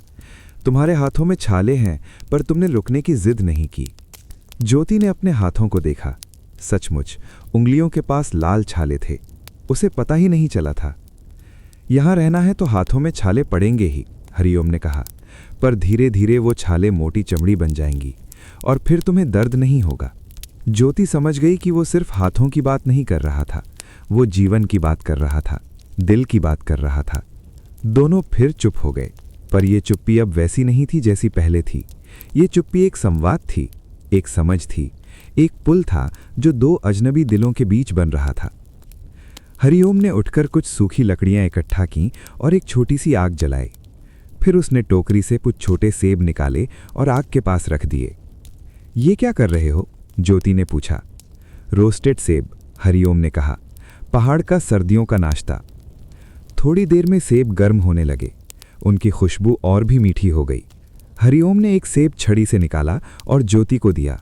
सावधान, गर्म है। ज्योति ने सेब लिया, उसने एक काट लिया। गर्म रस उसके होठों पर लगा और स्वाद अद्भुत था, मिठास में एक धुएं का स्वाद, आग की गर्माहट। अच्छा है? हरिओम ने पूछा। बहुत, ज्योति ने कहा, और ये सच था। वे आग के सामने बैठकर गर्म सेब खाते रहे। सूरज ढलने लगा था और आकाश नारंगी गुलाबी रंगों से भर गया था। पहाड़ियों की चोटियां सोने जैसी चमक रही थीं। मैं तुम्हें एक बात बताना चाहता हूं, हरिओम ने अचानक कहा। ज्योति ने उसकी ओर देखा। जब तुम आई थी मैं डरा हुआ था, उसने कहा, आंखें आग की लपटों में टिकाए हुए। डरा हुआ? किस बात का? इस बात का कि तुम यहां खुश नहीं रह पाओगी, कि तुम्हारे लिए ये जीवन बहुत कठिन होगा, कि तुम एक दिन चली जाओगी। उसने एक लंबी सांस ली। मैं जानता हूं कि मैं ज्यादा बातें नहीं करता। मेरी माँ कहती है कि मैं अपने पिता जैसा हूं, वो भी कम बोलते थे, पर मैं सब देखता हूं, सब सुनता हूं। ज्योति की आंखें भर आईं। उसने कभी नहीं सोचा था कि हरिओम के दिल में भी इतना डर, इतनी चिंता हो सकती है। मैं नहीं जाऊंगी, उसने कहा, और ये वादा था, अपने से भी, उससे भी। हरिओम ने उसकी ओर देखा। उसकी आंखों में कृतज्ञता थी, एक राहत। तुम्हारे माता पिता ने तुम्हें बहुत अच्छा पाला है, तुम मजबूत हो। तुम भी, ज्योति ने कहा। वे फिर चुप हो गए, पर इस बार चुप्पी में एक आराम था, एक समझौता था, एक वादा था। शाम हो गई। हरिओम ने आग बुझाई और टोकरियां उठाईं। वापसी का रास्ता नीचे की ओर था, पर ज्योति को वो चढ़ाई से भी आसान लगा। शायद इसलिए कि उसका दिल हल्का हो गया था, शायद इसलिए कि उसने एक दोस्त पा लिया था। घर पहुंचे तो शांति देवी आंगन में खड़ी थीं। उन्होंने भरी हुई टोकरियां देखीं, फिर ज्योति के हाथों में छाले देखे। काम किया तुमने? उन्होंने पूछा। हाँ मां, ज्योति ने कहा। शांति देवी ने सिर हिलाया। अच्छा है, कल से मलहम लगाया करो हाथों पर, बाग का काम रुकना नहीं चाहिए। पर इस बार उनकी आवाज में एक स्वीकृति थी, एक सम्मान था। रात को ज्योति ने डायरी खोली और लिखा, आज चुप्पी का पुल बना। हरिओम ने मुझे सेब दिया, सिर्फ एक सेब, पर उससे ज्यादा कीमती। उसकी आंखों में मुस्कान देखी, सहमी हुई, शर्मीली, पर सच्ची।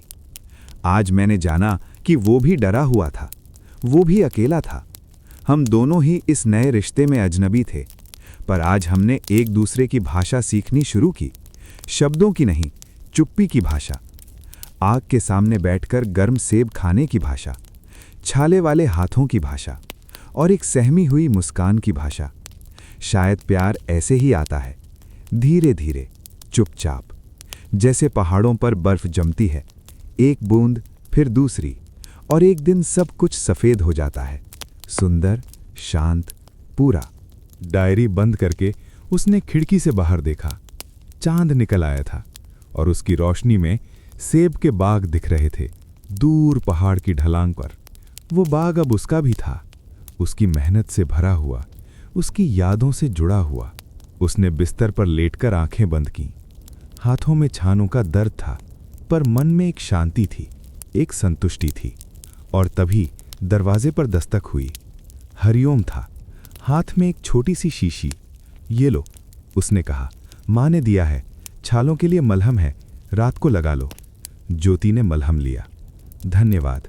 हरिओम मुस्कुराया। कल फिर चलेंगे बाग, कुछ और पेड़ बचे हैं।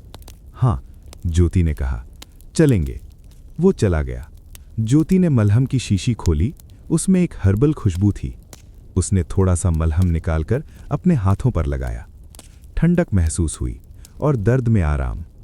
वो खिड़की के पास गई और बाहर देखने लगी। चांदनी में सब कुछ नीला सा दिख रहा था, पहाड़, पेड़, छतें, सब। उसे याद आया हरिओम का वो सवाल, तुम्हें यहां आकर अच्छा लगा? अब वो जवाब दे सकती थी, हाँ, अब अच्छा लगने लगा है। क्योंकि अब ये घर नहीं था, अब ये घर होने लगा था। और ये बदलाव एक सेब से शुरू हुआ था, एक चुप्पी से, एक मुस्कान से। जीवन की सबसे बड़ी यात्राएं छोटे छोटे कदमों से शुरू होती हैं, और सबसे गहरे रिश्ते चुप्पी के पुलों से। शांति देवी ने उसके आंसू पोंछे। रो मत बेटा, बीमारी तो आती जाती रहती है, पर हम पहाड़ के लोग मजबूत होते हैं, जल्दी ठीक हो जाएगी तू। उन्होंने ज्योति को फिर से लिटाया और माथे का तौलिया बदल दिया। फिर वो वहीं बैठ गईं, एक कुर्सी पर। दिया जलता रहा और उसकी लौ में शांति देवी का चेहरा कोमल लग रहा था। उनकी आंखों में एक थकान थी, पर उस थकान में भी एक जिम्मेदारी थी। रात भर शांति देवी ज्योति के सिराहने बैठी रहीं। हर आधे घंटे पर वो तौलिया बदलतीं, पानी पिलातीं, माथे को सहलातीं। कभी कभी वो धीरे धीरे भजन गुनगुनातीं। हे पहाड़ों के देवता, इस बच्ची को स्वस्थ कर दो। ये नई है तुम्हारी धरती पर, इसका साथ निभाओ। ज्योति बुखार के धुएं में खोई रही। कभी उसे लगता कि ये उसकी अपनी माँ है, कभी वो समझ पाती कि ये शांति देवी हैं। पर दोनों ही क्षणों में उसे एक ही एहसास होता, सुरक्षा। कोई है जो उसकी देखभाल कर रहा है, कोई है जो उसके दर्द में साथ है। भोर होने लगी। बाहर बर्फ गिरना बंद हो गई थी और आकाश हल्का होने लगा था। शांति देवी ने खिड़की का पर्दा हटाया। बाहर सब कुछ सफ़ेद था, पेड़, छतें, रास्ते, सब बर्फ से ढके हुए। ज्योति की आंखें खुलीं। बुखार उतर चुका था, पर शरीर टूटा हुआ महसूस हो रहा था। वो धीरे से सिर उठाकर देखने लगी। शांति देवी खिड़की के पास खड़ी थीं, बाहर की ओर देख रही थीं। उनकी पीठ थकी हुई लग रही थी। फिर वो मुड़ी और ज्योति से आंखें मिल गईं। उठ गईं? शांति देवी ने पूछा, आवाज में वही कोमलता। हाँ माँ, ज्योति ने कहा। शांति देवी उसके पास आईं और हाथ माथे पर रखा। बुखार उतर गया है, अच्छा हुआ। उनके हाथ का स्पर्श ठंडा था, पर उसमें एक ममता थी जो ज्योति ने पहले कभी महसूस नहीं की थी। ये वही हाथ थे जो सेब सुखाते समय इतने सख्त लगते थे, जो रोटी बेलते समय इतने कठोर लगते थे, पर आज वही हाथ इतने कोमल थे। आप पूरी रात यहाँ बैठी रहीं? ज्योति ने पूछा। हाँ, शांति देवी ने सीधे कहा। बुखार में अकेले नहीं छोड़ा जाता, खासकर पहली बर्फबारी में शरीर झटका लेता है। वो फिर बाहर गईं और कुछ देर में दलिया लेकर आईं। खाओ, हल्का खाना है, पेट भरा रहेगा तो ताकत आएगी। ज्योति ने दलिया खाना शुरू किया। वो नमकीन था और उसमें घी की खुशबू थी। शांति देवी वहीं बैठी रहीं, ये देखती रहीं कि ज्योति खा रही है या नहीं। माँ, ज्योति ने कहा, आपने इतनी मेहनत। ये मेहनत नहीं, फर्ज है, शांति देवी ने कहा। तू अब मेरी बहू है, मेरी जिम्मेदारी है। पर उनकी आंखें कुछ और कह रही थीं। वो कह रही थीं, तू अब मेरी बेटी है। दरवाज़ा खुला और हरिओम आया। उसके कपड़ों पर बर्फ के कण थे। उसने ज्योति को देखा, फिर माँ को। कैसी है? बेहतर है, शांति देवी ने कहा। तू कहाँ था इतनी सुबह? डॉक्टर को लेने गया था, पर बर्फ में रास्ता बंद है, वो नहीं आ सकता। कोई बात नहीं, शांति देवी ने कहा, हमारे नुस्खे ही काफ़ी हैं। हरिओम ज्योति के पास आया। तुम्हें कल ही बताना चाहिए था कि तबीयत ठीक नहीं है। मैंने सोचा सर्दी जुकाम है, ठीक हो जाएगा, ज्योति ने कहा। पहाड़ की सर्दी साधारण नहीं होती, शांति देवी ने कहा।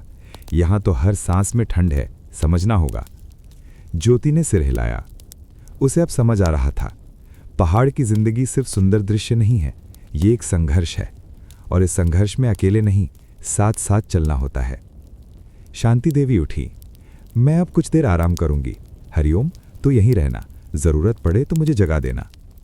वो चली गईं। हरिओम कुर्सी पर बैठ गया। कुछ देर दोनों चुप रहे।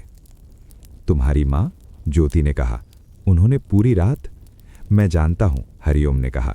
मैंने देखा, वो ऐसी ही हैं, दिखती हैं सख्त पर दिल नरम है। मैं बुखार में बार बार माँ कहती रही, ज्योति ने कहा शर्मिंदगी से। शायद उन्हें बुरा लगा होगा। नहीं, हरिओम ने कहा, उन्हें अच्छा लगा। उन्होंने मुझसे कहा भी कि वो मुझे माँ कह रही थी, और उनकी आवाज़ में खुशी थी। ज्योति की आंखें फिर भर आईं। ये इतना सरल था पर इतना गहरा, एक शब्द जो दो दिलों के बीच की दूरी मिटा देता है। वो दिन आराम से गुजरा। शांति देवी दोपहर को फिर आईं और एक हर्बल पेय लाईं। ये लो, ताकत देगा। शाम होते होते ज्योति पूरी तरह ठीक महसूस करने लगी। बुखार उतर चुका था, सिर्फ कमजोरी बची थी। वो उठकर बैठ गई और खिड़की से बाहर देखने लगी। बाहर का नज़ारा बदल चुका था। दुनिया सफ़ेद थी। पेड़ों की डालियां बर्फ के भार से झुकी हुई थीं। दूर पहाड़ों की चोटियां और भी सफ़ेद दिख रही थीं। शांति देवी अंदर आईं और ज्योति के कंधे पर एक ऊनी दुशाला रख दिया। ठंड लग जाएगी, अभी कमज़ोर हो तुम। धन्यवाद माँ, ज्योति ने कहा। शांति देवी ने उसकी ओर देखा, फिर बोली, तुम्हारी अपनी माँ, वो तुम्हें बहुत याद आती होगी ना? ज्योति ने सच कहा। हाँ माँ, बहुत। मैं समझ सकती हूँ, शांति देवी ने कहा, और वो खिड़की के पास आकर खड़ी हो गईं। मेरी भी माँ, जब मैं यहाँ आई थी तो मैं भी रोती थी, पर समय के साथ ये घर भी अपना लगने लगता है, यहाँ के लोग भी अपने लगने लगते हैं। उन्होंने मुड़कर ज्योति को देखा। तुम भी अपनाओगी, देख लेना। रात को जब ज्योति ने डायरी खोली तो उसके हाथ कांप रहे थे, न कमजोरी से बल्कि भावनाओं से। उसने लिखा, आज बुखार ने मुझे तोड़ा पर एक रिश्ते को जोड़ा। शांति देवी ने पूरी रात मेरे सिरहाने बैठकर सेवा की। उनके हाथ जो इतने सख्त लगते थे आज इतने कोमल थे। बुखार में मैं माँ पुकारती रही और वो जवाब देती रही, हाँ बेटा, मैं हूँ। शायद यही है नई जिंदगी का सबसे बड़ा उपहार, दो माएँ, एक जिसने मुझे जन्म दिया और एक जो मुझे इस नई दुनिया में संभाल रही है। आज मैंने जाना कि पहाड़ की सख्ती के पीछे एक कोमलता छुपी है, बर्फ की सफ़ेदी के पीछे एक गर्माहट और चुप्पी के पीछे एक प्यार। मैं अभी भी कमज़ोर हूँ, पर मेरा दिल मजबूत हो गया है, क्योंकि अब मुझे पता है कि यहाँ भी कोई है जो मेरी चिंता करता है, कोई है जो मेरे दर्द में साथ देता है। बुखार उतर गया है, पर जो गर्माहट मुझे मिली है वो शायद कभी नहीं उतरेगी। डायरी बंद करके उसने दरवाजे की ओर देखा। शांति देवी खड़ी थीं, हाथ में एक गिलास दूध लिए। सोने से पहले दूध पी लो, नींद अच्छी आएगी। ज्योति ने दूध लिया, गर्म था और उसमें हल्दी की खुशबू थी। माँ, उसने कहा, आज के लिए, सब के लिए शुक्रिया। शांति देवी ने एक क्षण के लिए अपना हाथ ज्योति के सिर पर रखा, एक आशीर्वाद की तरह। सो जाओ बेटा, कल नई सुबह आएगी और तुम पूरी तरह ठीक होगी। वो चली गई। ज्योति ने दूध पिया और बिस्तर पर लेट गई। आंखें बंद करते ही उसे शांति देवी का चेहरा याद आया, थका हुआ पर शांत, चिंता की सिलवटों से भरा पर प्यार से चमकता। बाहर बर्फ फिर से गिरने लगी, हल्के हल्के फाहें। पर अब ज्योति को डर नहीं लग रहा था, क्योंकि अब वो जानती थी कि इस बर्फीली दुनिया में भी एक गर्म घर है और उस घर में 2 लोग हैं जो उसकी परवाह करते हैं। वो सो गई, गहरी शांत नींद, बिना बुखार के, बिना डर के, सिर्फ एक आश्वस्ति के साथ कि अब वो अकेली नहीं है। और बाहर बर्फ गिरती रही, पहाड़ों पर, घरों पर, पेड़ों पर, सब कुछ सफ़ेद करती हुई, एक नई शुरुआत की तरह, एक साफ स्लेट की तरह, जिस पर अब नए रिश्तों की कहानी लिखी जाएगी, गहरी, सच्ची और पहाड़ों जैसी मजबूत। फरवरी की वो सुबह जब सूरज की किरणों ने बर्फ को पिघलाना शुरू किया तो आंगन में पानी की छोटी छोटी धाराएं बहने लगीं। ज्योति बरामदे में बैठी बर्फ पिघलने की आवाज सुन रही थी, टप टप टप टप, मानो पहाड़ रो रो कर अपने आंसू बहा रहा हो। उसके हाथों में एक टोकरी थी जिसमें सूखे सेब के टुकड़े थे। वो उन्हें छांट रही थी, अच्छे टुकड़े अलग करते हुए। तभी आंगन के फाटक से एक सिर झांका, छोटा सा, काले घने बालों वाला और 2 चमकदार आंखों वाला। देव, पड़ोस का 8 साल का बच्चा, जिसका नाम तो देव था पर शैतानी उम्र के हिसाब से राक्षस ही कहा जा सकता था। दीदी, उसने आवाज लगाई शर्माते हुए। ज्योति ने मुस्कुराकर उसे इशारा किया, अंदर आजा देव। देव टिमिटता से अंदर आया। उसकी टांगों पर मोजे फंसे हुए थे और जूते के तले में बर्फ के कण चिपके हुए थे। मम्मी ने भेजा है ये। उसने एक प्लेट बढ़ाई जिसमें घर की बनी मठेई थी। अरे वाह, तुम्हारी मम्मी ने बनाई? ज्योति ने प्लेट लेते हुए पूछा। हाँ, बोली कि नई दीदी को देना, तुम नहीं हो ना? देव ने कहा, और उसकी आंखों में एक जिज्ञासा थी जो सीधे दिल में उतर जाती थी। हाँ, मैं नहीं हूं, ज्योति ने कहा, पर अब धीरे धीरे पुरानी होने लगी हूं। देव ने उसकी बात नहीं समझी। वो टोकरी में रखे सूखे सेबों को देखने लगा। ये क्या है? ये सेब हैं, सूखे हुए। तुम्हें चाहिए?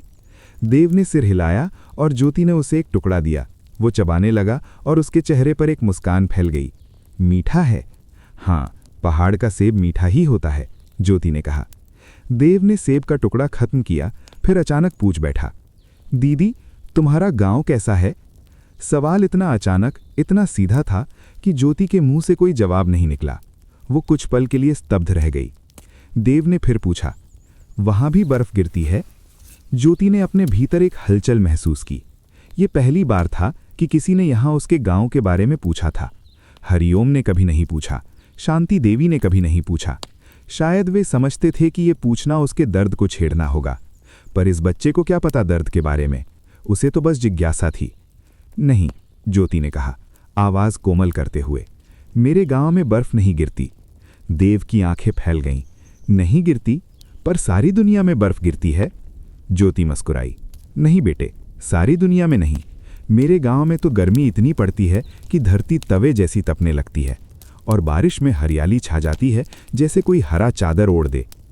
आंखें बड़ी करके सुनने लगा। वो ज्योति के पास आकर जमीन पर बैठ गया। और क्या है वहां? ज्योति ने आंखें बंद की और वो सब कुछ उसकी आंखों के सामने तैरने लगा। वो खेत, वो नदी, वो आम का बाग। वहां हरे हरे खेत हैं, इतने हरे कि आंखें चौंधिया जाएं। गेहूं के खेत जब लहलहाते हैं तो लगता है जैसे सोना जमीन पर बिछा हो, और धान के खेतों में पानी भरा होता है। उसमें मेंढक तर्राते हैं और सफ़ेद बगुले चलते हैं। देव की कल्पना में ये दृश्य उतर रहा था। और नदी? वहाँ नदी है? हाँ, एक नदी है, चौड़ी नहीं पर गहरी। पानी इतना साफ कि तली तक दिखाई देती है। गर्मियों में हम उसमें नहाने जाते थे, और किनारे पर बबूल के पेड़ होते हैं जिन पर पीले पीले फूल लगते हैं। यहाँ तो नदी नहीं है, देव ने कहा, थोड़ा उदास होकर। यहाँ तो सिर्फ बर्फ है। ज्योति ने उसके सिर पर हाथ फेरा। पर यहाँ तो सेब है ना, और देवदार के पेड़। हर जगह की अपनी खूबसूरती होती है। फिर तुम यहाँ क्यों आई? देव ने पूछा। तुम्हारा गांव तो इतना अच्छा है। ये सवाल चुप गया, पर बच्चे की मासूमियत में कोई द्वेष नहीं था, सिर्फ जिज्ञासा थी। क्योंकि अब ये मेरा भी घर है, ज्योति ने कहा। जैसे तुम्हारा घर यहाँ है वैसे ही मेरा भी, और जैसे तुम्हें अपना घर प्यारा है वैसे ही मुझे भी अपना पुराना घर प्यारा है। दोनों को प्यार किया जा सकता है ना? देव ने इस पर विचार किया, फिर बोला, मेरी दीदी भी शादी करके दूर चली गई, मम्मी रोती हैं उसे याद करके। क्या तुम्हारी मम्मी भी रोती होंगी? इस बार ज्योति की आंखें भर आईं। उसने हाँ में सिर हिलाया। हाँ, शायद रोती होंगी। तो फिर तुम उनसे मिलने जाओगी? हाँ, जल्दी ही जाऊंगी। देव खुश हो गया। अच्छा है, और जब जाओ तो मुझे बताना कि तुम्हारा गांव कैसा था। मैंने तो बर्फ के सिवा कुछ देखा ही नहीं। ज्योति ने उसे और किस्से सुनाने शुरू किए। गांव के मेले का किस्सा जहां झूले लगते थे और मिठाइयाँ बिकती थीं, होली का किस्सा जब पूरा गांव रंग में सन जाता था, दिवाली का किस्सा जब हजारों दिए जलते थे। देव मंत्रमुग्ध होकर सुनता रहा। उसकी आंखों में एक चमक थी, एक ऐसी चमक जो केवल बच्चों की आंखों में होती है जब वे किसी नई अजनबी दुनिया के बारे में सुनते हैं। दीदी, उसने अचानक कहा, तुम जब अपने गांव जाओगी तो क्या वापस आओगी? ज्योति ने इस सवाल के लिए तैयार नहीं थी। उसने कुछ पल सोचा। हाँ, वापस आऊंगी, क्योंकि अब ये भी तो मेरा घर है ना। देव ने संतुष्ट सिर हिलाया, फिर उठकर खड़ा हो गया। मुझे जाना है, मम्मी ने कहा था जल्दी आना, पर तुम फिर कहानी सुनाना। हाँ, ज़रूर सुनाऊंगी, ज्योति ने कहा। कल फिर आ जाना। देव दौड़ता हुआ चला गया। ज्योति वहीं बैठी रही, उसकी बातों को सोचती हुई। और तभी उसे एहसास हुआ, देव के सवालों ने उसे वो कुछ दिया था जो उसे चाहिए था, अपनी पहचान को फिर से पहचानने का मौका। वो अंदर गई और उसने अपनी डायरी निकाली, पर आज वो लिखने नहीं बैठी, बल्कि उसने पुराने पन्ने पलटने शुरू किए। और हर पन्ने पर उसका गांव था, उसकी यादें, उसकी खुशबू, उसकी आवाज़ें। उसने एक पन्ना खोला जहां उसने लिखा था, आज नदी किनारे नीतू के साथ बैठी थी, पानी में पांव डाले हुए, मछलियां काट रही थीं। और एक और पन्ना, आज बाबूजी के साथ खेत गई, धान की रोपाई कर रहे थे, मिट्टी की खुशबू, वो खुशबू कभी नहीं भूल सकती। एक एक करके सारे पन्ने उसे अपने गांव ले गए। और तभी उसे समझ आया, वो अपना गांव अपने साथ लाई थी। वो यहाँ अकेली नहीं आई थी, वो अपने साथ अपनी यादें, अपनी परंपराएं, अपनी भाषा, अपनी मिट्टी की खुशबू लेकर आई थी। शाम को हरिओम जब लौटा तो ज्योति आंगन में बैठी हुई थी और उसके सामने कुछ कागज़ बिखरे हुए थे। ये क्या है? हरिओम ने पूछा। मेरे गांव के चित्र हैं, मैंने बनाने की कोशिश की है। हरिओम ने चित्रों को देखा। एक चित्र में हरे खेत थे, दूसरे में नदी, तीसरे में आम का बाग। ये तुम्हारा गांव है? उसने पूछा। हाँ, ज्योति ने कहा, और उसकी आवाज़ में एक नया आत्मविश्वास था। देव ने पूछा था कि मेरा गांव कैसा है, तो मैंने सोचा चित्र बना दूं। हरिओम चुपचाप चित्रों को देखता रहा, फिर बोला, सुंदर है। तुम कभी मैदानी इलाके गए हो? ज्योति ने पूछा। नहीं, हरिओम ने कहा, जन्म से यहीं हूँ, बस एक बार शिमला गया था, वो भी काम से। एक दिन तुम्हें ले चलूँगी अपने गांव, तुम्हें दिखाऊंगी वो हरियाली, वो नदी, वो खेत। हरिओम के चेहरे पर एक हल्की सी मुस्कान आई। ठीक है, और मैं तुम्हें दिखाऊंगा पहाड़ के और रहस्य, ऐसी जगहें जहां सिर्फ हम पहाड़ी जाते हैं। उस रात ज्योति ने डायरी में लिखा, आज एक 8 साल के बच्चे ने मुझसे पूछा, तुम्हारा गांव कैसा है? और मैंने उसे बताया, विस्तार से, पूरे मन से। जब मैं कहानी सुना रही थी तो मुझे लगा जैसे मैं फिर से वहीं हूँ। मेरी आवाज़ में मेरे गांव की हवा थी, मेरे शब्दों में मेरे खेतों की हरियाली। देव की आंखों में चमक देखकर मैं समझ गई, मैं अपना गांव अपने साथ लाई हूँ। वो मेरी यादों में है, मेरे शब्दों में है, मेरे चित्रों में है। मैं उसे कभी खोई नहीं, मैंने उसे सिर्फ एक नई जगह पर ला बसाया है। अब मेरे पास 2 घर हैं, एक जहां मेरी जड़ें हैं और एक जहां मेरी डालियां फैल रही हैं। और शायद यही जीवन है, जड़ें हमें स्थिर रखती हैं और डालियां हमें नई दिशाएं दिखाती हैं। देव के सवालों ने मुझे मेरे उत्तर दिए और उन उत्तरों ने मुझे मुझसे मिलवाया। डायरी बंद करके ज्योति खिड़की के पास गई। बाहर चांद निकला हुआ था और उसकी चांदनी में बर्फ चमक रही थी, पर आज उसे वो बर्फ अजनबी नहीं लगी। वो तो एक सफ़ेद कैनवस थी जिस पर वो अपने गांव के रंग भर सकती थी। उसे देव की बात याद आई, मैंने तो बर्फ के सिवा कुछ देखा ही नहीं। और उसे एहसास हुआ कि शायद यही उसकी नई जिम्मेदारी थी, इस पहाड़ पर अपने मैदान के रंग लाना, अपनी कहानियां सुनाना, अपनी यादों को साझा करना। क्योंकि हर इंसान एक कहानी है और हर कहानी सुनने के लायक है। अगले दिन जब देव फिर आया तो ज्योति ने उसे एक छोटा सा चित्र दिया, हरे खेत और नीले आकाश का। ये लो, उसने कहा, ये मेरा गांव है, तुम्हारे पास रखना। देव ने चित्र को कीमती खजाने की तरह अपने हाथों में लिया। दीदी, क्या मैं भी कभी एक दिन वहां जा सकता हूं? जरूर जा सकते हो, ज्योति ने कहा, और जब जाओगे तो तुम मुझे बताना कि तुम्हें कैसा लगा। देव ने मुस्कुराकर सिर हिलाया और ज्योति ने महसूस किया कि उसने आज न सिर्फ एक बच्चे को एक नई दुनिया दिखाई थी, बल्कि खुद को भी अपनी दुनिया याद दिलाई थी। वो समझ गई थी कि दूरियां सिर्फ मीलों में नहीं होती, वे दिलों में भी होती हैं, और जब दिलों की दूरियां कम हो जाती हैं तो मीलों की दूरियां कोई मायने नहीं रखती। उसने आंखें बंद कीं और अपने गांव की हवा में सांस ली। वो हवा यहाँ नहीं थी, पर उसकी याद में थी, और कभी-कभी यादें ही काफ़ी होती हैं। काफ़ी होती हैं घर वापस लौटने के लिए, चाहे वो घर मीलों दूर हो या सिर्फ स्मृतियों में। मार्च का वो दिन जब पहाड़ों से बर्फ का आखिरी कोहरा भी उठ चुका था और धरती ने अपनी हरी चादर ओढ़नी शुरू कर दी थी। ज्योति अपनी खिड़की के पास बैठी थी और उसके हाथों में वो लाल डायरी थी जो उसके साथ गांव से आई थी। पन्ने मोटे हो चुके थे, कोनों पर उंगलियों के स्पर्श से घिस गए थे। आज उसे एहसास हुआ, ये आखिरी पन्ना था। उसने पेन उठाया, फिर रुक गई। आखिरी पन्ने पर क्या लिखा जाए? जैसे कोई लंबी यात्रा का अंतिम कदम जिसे ध्यान से रखना होता है, जैसे आखिरी गज़ल का आखिरी शेर जिसमें सब कुछ समा जाता है। उसने आंखें बंद की और पूरी डायरी अपनी यादों में उतर आई। पहला पन्ना, मेरी डायरी, कोई नहीं पढ़ेगा, सिर्फ मैं। वो लड़की जिसने ये लिखा था, वो अब कहाँ थी? वो तो इस डायरी के पन्नों में कैद होकर रह गई थी, गांव की गलियों में, आंगन में, नीम के पेड़ के नीचे। फिर उसने पेन से लिखना शुरू किया। आज ये डायरी पूरी हो रही है। ये मेरे पुराने जीवन की आखिरी कड़ी है। इसमें मेरा बचपन है, किशोर अवस्था है, पहला प्यार है, स्कूल के उस लड़के का जिससे कभी बात नहीं की, परीक्षाओं का डर है, कॉलेज की मस्ती है और विदाई का दर्द है। पर इस डायरी में कुछ और भी है। इसमें मनाली की पहली सुबह है, पहाड़ों का पहला नज़ारा, हरिओम का पहला सेब, शांति देवी की पहली ममता, देव के पहले सवाल। शायद ये डायरी दो जीवनों की कहानी है, एक जो पीछे छूट गया और एक जो अभी शुरू हुआ है। आज मैं इस आखिरी पन्ने को भर रही हूँ तो मुझे लग रहा है जैसे मैं कब्र को ढक रही हूँ, अपने पुराने स्वयं को विदा दे रही हूँ। पर शोक नहीं है, शांति है, क्योंकि जो मरता है वही नया जन्म लेता है। अलविदा मेरी पुरानी ज्योति, तूने मुझे बहुत सुंदर यादें दी। अब मैं नई ज्योति बनने जा रही हूँ, शायद बेहतर, शायद मजबूत, पर तेरी आत्मा हमेशा मेरे साथ रहेगी। और हाँ, धन्यवाद। लिखते लिखते उसकी आंखों से एक आंसू टपका और कागज पर गिरा। वहीं आखिरी वाक्य के नीचे एक गोल सा निशान, जैसे मुहर। अब ये डायरी पूरी हो चुकी थी। उसने धीरे से डायरी बंद की और उसे अपने हाथों पर रखकर देखा। इतना कुछ समाया हुआ था इसमें, इतना दर्द, इतनी खुशी, इतनी उम्मीद। वो उठी और अपने सूटकेस की तरफ गई। उसने डायरी को एक लाल कपड़े में लपेटा और सूटकेस के तल में रख दिया, अपने पुराने जीवन के साथ। फिर उसने अपना पर्स उठाया। आज बाजार जाना था, एक नई डायरी खरीदनी थी।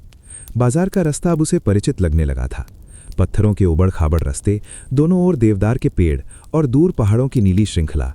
वो चलते चलते सोच रही थी, नई डायरी कैसी होगी? लाल ही होगी या कोई दूसरा रंग, शायद नीली, हरे रंग की। बाजार पहुंची तो दुकानें खुली हुई थीं। चाय की दुकान पर कुछ बुजुर्ग बैठे थे और उनकी बातचीत की आवाज़ हवा में तैर रही थी। ज्योति सीधे उस छोटी सी स्टेशनरी की दुकान पर गई जहां पहली बार हरिओम ने उसे लाकर दिखाया था। दुकानदार एक बुजुर्ग व्यक्ति, जिसकी आंखों के पास झुर्रियां थीं जैसे जीवन के अनुभवों की लकीरें, ने मुस्कुराकर स्वागत किया। बेटी, क्या चाहिए? एक डायरी चाहिए, ज्योति ने कहा। डायरी? कैसी? छोटी, बड़ी, रंगीन, साधारण? ज्योति ने सोचा, कुछ ऐसी जिसमें नई शुरुआत लिखी जा सके। दुकानदार की आंखों में एक चमक आई।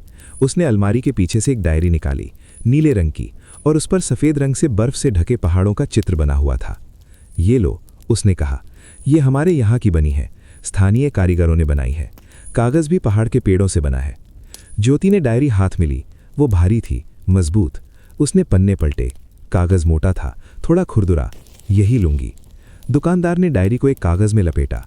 नई शुरुआत के लिए शुभकामनाएं बेटी। ज्योति ने पैसे दिए और डायरी लेकर चल दी। वापसी के रास्ते में उसने एक फ़ोटो स्टूडियो देखा।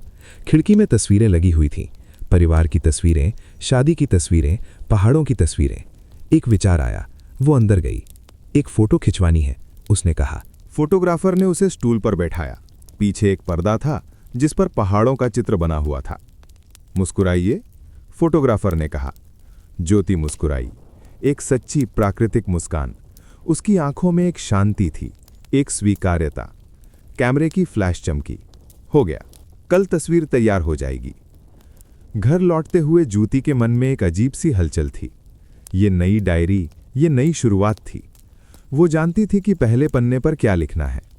घर पहुंचकर उसने मेज साफ की, फिर नई डायरी रखी। एक पल के लिए वो सिर्फ देखती रही। फिर उसने अपना ड्राइंग बॉक्स निकाला, रंगीन पेंसिलें जो उसने गांव से लाई थीं और कभी इस्तेमाल नहीं की थीं। उसने पहला पन्ना खोला और चित्र बनाना शुरू किया। मनाली के पहाड़, वही पहाड़ जो पहले इतने अजनबी लगते थे, अब इतने परिचित। उसने ध्यान से बनाया। ऊंची चोटियां, बीच में देवदार के पेड़ और नीचे एक छोटा सा घर, उसका घर। चित्र बन जाने के बाद उसने नीचे लिखा, मेरी नई जड़ें, मनाली में, इन पहाड़ों में, इस घर में, इन लोगों में, आज से। ये लिखते ही उसका फोन बज उठा। नीतू का वॉइस नोट आया था। ज्योति ने ईयरफोन लगाए और सुनना शुरू किया। सुन ज्योति, नीतू की चुलबुली आवाज ने कमरे में रोशनी भर दी। कहाँ हो तुम? मैंने तुम्हारी फोटो देखी फेसबुक पर, हरिओम ने अपलोड की है। सच कहूं, तू वहां खुश दिख रही है, बिल्कुल चमक रही है। ज्योति चौंकी। हरिओम ने फोटो अपलोड की? उसने फोन खोला। सचमुच हरिओम के फेसबुक अकाउंट पर एक फोटो थी, वही फोटो जो पिछले हफ्ते सेब के बाग में खींची थी। ज्योति सेब की एक टोकरी लिए खड़ी थी और उसके चेहरे पर एक प्राकृतिक मुस्कान थी। कैप्शन में लिखा था, मेरी पत्नी सेब की कटाई में। नीतू की आवाज फिर से चलने लगी। सच कह रही हूं, मैं तो रो पड़ी जब ये फोटो देखी, खुशी के आंसू, क्योंकि मुझे डर था कि तू वहां दुखी रहेगी, पर तू तो खेल उठी है। पहाड़ों की हवा ने तुझे रंग लगा दिए हैं और हरिओम, उसने तेरी फोटो अपलोड की है। मतलब वो भी तुझे प्यार करता है, पता है ना? हम पहाड़ी लोग कम बोलते हैं, पर जो करते हैं वही दिखाते हैं। ज्योति की आंखें भर आईं। उसने फोटो को बार बार देखा। सचमुच वो खुश दिख रही थी। वो मुस्कान, वो प्रामाणिक थी, बनावटी नहीं। नीतू ने आगे कहा, और सुन, मैंने तेरी माँ को भी फोटो दिखाई, वो भी रो पड़ी, पर अब उनकी चिंता कम हो गई है। वो बोली, मेरी बिटिया खुश है, बस यही चाहती थी। तो देख, सब ठीक हो गया। तू वहां की हो गई, पर हमारी भी रही, दोनों घरों की रानी बन गई। और हाँ, जल्दी आना, दिवाली पर हम सब तेरा इंतजार कर रहे हैं। बहुत सारा प्यार, बाय। वॉइस नोट खत्म हुआ, पर ज्योति उसी में खोई रही। नीतू की आवाज, वही चुलबुलापन, वही प्यार, पर अब उसमें एक नया स्वर था, राहत का, दोस्त की खुशी का। वो नई डायरी के पहले पन्ने को फिर से देखने लगी। मेरी नई जड़ें, और फिर उसने नीचे एक और लाइन जोड़ी, पुरानी जड़ों से पोषण लेकर नई जड़ें जमा रही हूं, और दोनों ही मुझे खुशी दे रही हैं। शाम को हरिओम जब लौटा तो ज्योति आंगन में बैठी थी। उसने उसकी ओर देखा और हल्का सा मुस्कुराया। तुमने मेरी फोटो अपलोड की? ज्योति ने पूछा। हरिओम ने शर्माते हुए सिर हिलाया। हाँ, माँ ने कहा था कि तुम्हारे माता पिता को दिखानी चाहिए कि तुम यहाँ खुश हो। धन्यवाद, ज्योति ने कहा। मेरी दोस्त नीतू ने देखी, वो बहुत खुश हुई। अच्छा हुआ, हरिओम ने कहा, और वो अंदर चला गया। रात को जब ज्योति नई डायरी में लिखने बैठी तो उसे लगा जैसे वो एक नए जीवन की शुरुआत कर रही है। उसने लिखा, नई डायरी, पहला दिन। आज मैंने अपनी पुरानी डायरी को विदा किया। उसे लाल कपड़े में लपेट कर रख दिया, जैसे कोई पवित्र वस्तु हो। फिर मैंने नई डायरी खरीदी, नीले रंग की, पहाड़ों वाली, और पहले पन्ने पर मैंने मनाली का चित्र बनाया, मेरे नए घर का। नीतू का वॉइस नोट आया। उसने कहा, तो खुश दिख रही है फोटो में। और तब मैंने सोचा, हाँ, मैं खुश हूँ। शायद पूरी तरह नहीं, पर खुश हूँ, क्योंकि अब मैंने स्वीकार कर लिया है, इस घर को, इन लोगों को, इस जीवन को। मैं अब दो दुनियाओं की नागरिक हूँ, एक जहाँ मेरी यादें हैं और एक जहाँ मेरी उम्मीदें हैं। और शायद यही सबसे बड़ी खुशी है, दो घर होना, दो प्यार होना, दो जीवन होना। पुरानी डायरी पूरी हो गई, पर कहानी खत्म नहीं हुई। बस एक नया अध्याय शुरू हुआ है और मैं उसे लिखने को तैयार हूँ। डायरी बंद करके ज्योति ने खिड़की से बाहर देखा। रात थी और आकाश में तारे टिमटिमा रहे थे। दूर पहाड़ों की रूपरेखा काली पड़ी हुई थी। उसे अपने गांव का आकाश याद आया।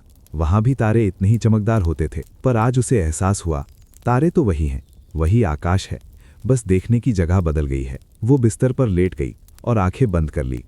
मन में एक शांति थी, वो शांति जो संघर्ष के बाद आती है, स्वीकार्यता के बाद आती है। अगली सुबह जब उठी तो सूरज की किरणें खिड़की से अंदर आ रही थीं। उसने नई डायरी उठाई और दूसरे पन्ने पर लिखना शुरू किया। दूसरा दिन, नई डायरी।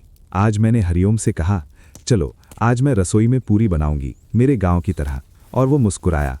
शायद यही है नया जीवन, पुराने और नए का मेल, मैदान की पूरी और पहाड़ की चाय। और मैं दोनों को पकाना सीख रही हूँ। डायरी बंद करके वो रसोई की ओर चल दी। शांति देवी वहाँ थीं। ज्योति ने कहा, माँ आज मैं नाश्ता बनाऊंगी अपने हाथ से। शांति देवी ने उसकी ओर देखा। उनकी आंखों में एक मंद मुस्कान थी। ठीक है बेटा, मैं तुम्हें देखती हूँ। और ज्योति ने रसोई में काम शुरू किया। आटा गूथा, सब्जी काटी, मसाले डाले। हर काम में उसका पूरा मन था, क्योंकि अब ये उसका घर था, उसकी रसोई, उसका जीवन। पुरानी डायरी का आखिरी पन्ना भर चुका था, पर नई डायरी के पन्ने खाली थे। और हर खाली पन्ना एक नई संभावना थी, एक नया सपना, एक नई याद जो बननी थी। ज्योति जानती थी कि अब वो दोनों दुनियाओं की कहानी लिखेगी, और शायद एक दिन वो दोनों को एक कर देगी, अपनी यादों और अपनी उम्मीदों को, अपने गांव और अपने घर को। क्योंकि जीवन एक डायरी की तरह होता है, हर पन्ना नया होता है, हर शब्द एक विकल्प, और हर कहानी लिखने वाले के हाथ में होती है। अप्रैल की वो सुबह जब पहाड़ों पर रोडोडेंड्रॉन के फूल खिलने लगे थे और हवा में एक मीठी सुगंध तैर रही थी, डाकिया राम सिंह ने आंगन के फाटक पर साइकिल रोकी। उनकी साइकिल की घंटी की आवाज़ टन टन टन इतनी विशिष्ट थी कि पूरा घर जान जाता था कि डाक आ गई है। शांति देवी, राम सिंह ने आवाज़ लगाई, आज तुम्हारे घर के लिए खास चिट्ठी है। शांति देवी आंगन से निकल कर आईं। कहाँ से आई है राम सिंह जी? दूर से, उत्तर प्रदेश से। देखो तो, हाथ से लिखा हुआ खत। आजकल तो ऐसा कम ही देखने को मिलता है। राम सिंह ने एक पीला लिफाफा बढ़ाया। लिफाफे पर सुंदर स्पष्ट हस्तलिपि में लिखा था, श्रीमती ज्योति ओम, पति हरिओम के नाम, मनाली, हिमाचल प्रदेश। और बाईं ओर छोटे अक्षरों में, प्रेषक रमेश पांडे, गांव महुआडीह, जिला गोरखपुर, उत्तर प्रदेश। शांति देवी ने लिफाफा हाथ में लिया। वो भारी लग रहा था, मानो उसमें सिर्फ कागज नहीं बल्कि कोई भावनाएं भरी हों। ज्योति, उन्होंने पुकारा, तेरे लिए तेरे पिता का खत आया है। ज्योति रसोई से निकल कर आई। उसके हाथ आटे से सने हुए थे। जब उसने लिफाफा देखा तो उसके चेहरे का रंग फीका पड़ गया। डर, उत्सुकता, आशंका, वो खुद नहीं जानती थी। लो, शांति देवी ने लिफाफा उसकी ओर बढ़ाया, जाकर पढ़ो, कोई ज़रूरी बात होगी। ज्योति ने हाथ साफ किए और लिफाफा लिया। वो अपने कमरे में गई और दरवाज़ा बंद कर लिया। बैठकर उसने लिफाफे को देखा। पिता की लिखावट, वही सीधी साफ लकीरें जो उसने अपने स्कूल की कॉपियों पर कितनी बार देखी थीं। रमेश पांडे, अभिभावक। उसने धीरे से लिफाफा खोला। अंदर 2 पन्ने थे। सादे सफ़ेद कागज़ पर नीली स्याही से लिखा हुआ था। पहला शब्द था बेटा। ज्योति की सांस रुक गई। बेटा? पिता ने हमेशा उसे बेटा ही कहा था। बेटा स्कूल जाना, बेटा खाना खा लो, बेटा पढ़ाई कर लो। और विदाई के दिन भी उन्होंने यही कहा था, बेटा खुश रहना। उसने पढ़ना शुरू किया। बेटा ज्योति, तुम्हारा पत्र मिला। तुमने लिखा कि तुम वहाँ ठीक हो। ये सुनकर बहुत खुशी हुई। तुम्हारी माँ तो रोज़ तुम्हारा नाम लेकर पूजा करती हैं, पर मैं जानता था कि तुम समझदार हो, अपना ध्यान रखोगी। तुमने लिखा है कि तुम सेब के बाग में काम कर रही हो और रसोई भी सीख रही हो। ये अच्छी बात है। पहाड़ का जीवन कठिन होता है, पर तुम हमारी बेटी हो, तुमसे हो जाएगा। बेटा, एक बात मैं तुम्हें बताना चाहता हूँ। जब तुम गई थी तो मैं चुप रहा था, शब्द नहीं मिल रहे थे, पर आज शब्द मिल रहे हैं, इसीलिए लिख रहा हूँ। तुम्हें शायद लगता होगा कि मैं नाराज़ था या दुखी था। सच कहूँ तो दुखी तो था, पर नाराज़ नहीं था। एक पिता का दिल होता है बेटा, वो टूटता है जब उसकी बेटी घर छोड़कर जाती है, पर साथ ही खुश भी होता है क्योंकि उसकी बेटी अब अपना घर बसाएगी। तुम्हारी माँ रोती थी, मैं चुप रहता था, पर रात को जब सब सो जाते तो मैं तुम्हारे कमरे में जाता था, तुम्हारी खिड़की के पास खड़ा होकर बाहर देखता था, वही नज़ारा जो तुम देखा करती थी, और सोचता था मेरी बेटी अब कहाँ होगी, कैसी होगी। पर बेटा, अब मैं जानता हूँ तुम अच्छी हो। तुम्हारी सास ने फ़ोन पर बताया कि तुम मेहनती हो, और तुम्हारे पति हरिओम, उसने तुम्हारी एक फ़ोटो भेजी थी सेब के बाग में। तुम मुस्कुरा रही थी, और जब मैंने वो फ़ोटो देखी तो मेरा दिल भर आया, क्योंकि मैंने देख लिया कि तुम खुश हो, और एक पिता के लिए इससे बड़ी कोई खुशी नहीं होती। ज्योति ने अपनी दोनों डायरियां लाल कपड़े में लिपटी पुरानी और नीले पहाड़ों वाली नई एक साथ मेज पर रखें। दोनों एक दूसरे को स्पर्श कर रही थीं। जैसे दो जीवन एक दूसरे से गले मिल रहे हों। खिड़की से शाम का सूरज अंदर आ रहा था और उसकी तिरछी किरणें दोनों डायरियों को सुनहरा बना रही थीं। वो बैठ गई और एक एक करके पन्ने पलटने लगी। पुरानी डायरी के पहले पन्ने से गांव की खुशबू उठ रही थी, आम के पेड़ों की, बारिश के बाद की मिट्टी की, माँ के हाथ के सिंदूर की। नई डायरी के पहले पन्ने से पहाड़ों की सर्द हवा का एहसास हो रहा था, देवदार के पेड़ों की, बर्फ की और सेब के बागों की मिठास की। 1 साल, सिर्फ 365 दिन, पर इन दिनों में एक जीवन समा गया था। एक लड़की का सफ़र जो औरत बन गई थी, एक अजनबी का सफ़र जो घर की मालकिन बन गई थी। उसने आखिरी पन्ना खोला, नई डायरी का, और पेन उठाया, पर लिखने से पहले उसने खिड़की से बाहर देखा। हरिओम बाग से लौट रहा था।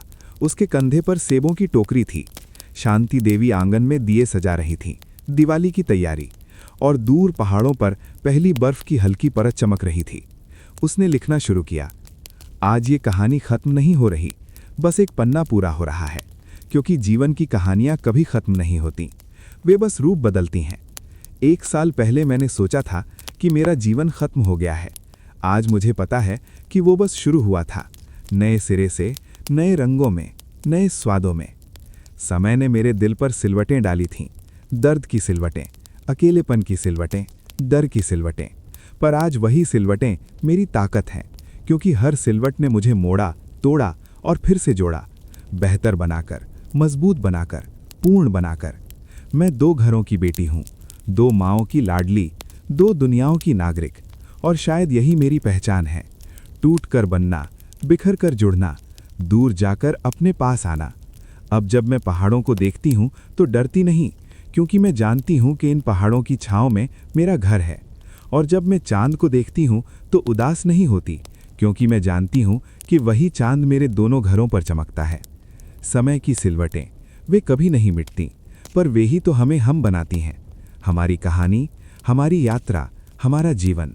और आज इन सिलवटों को गले लगाकर मैं कहती हूँ, धन्यवाद।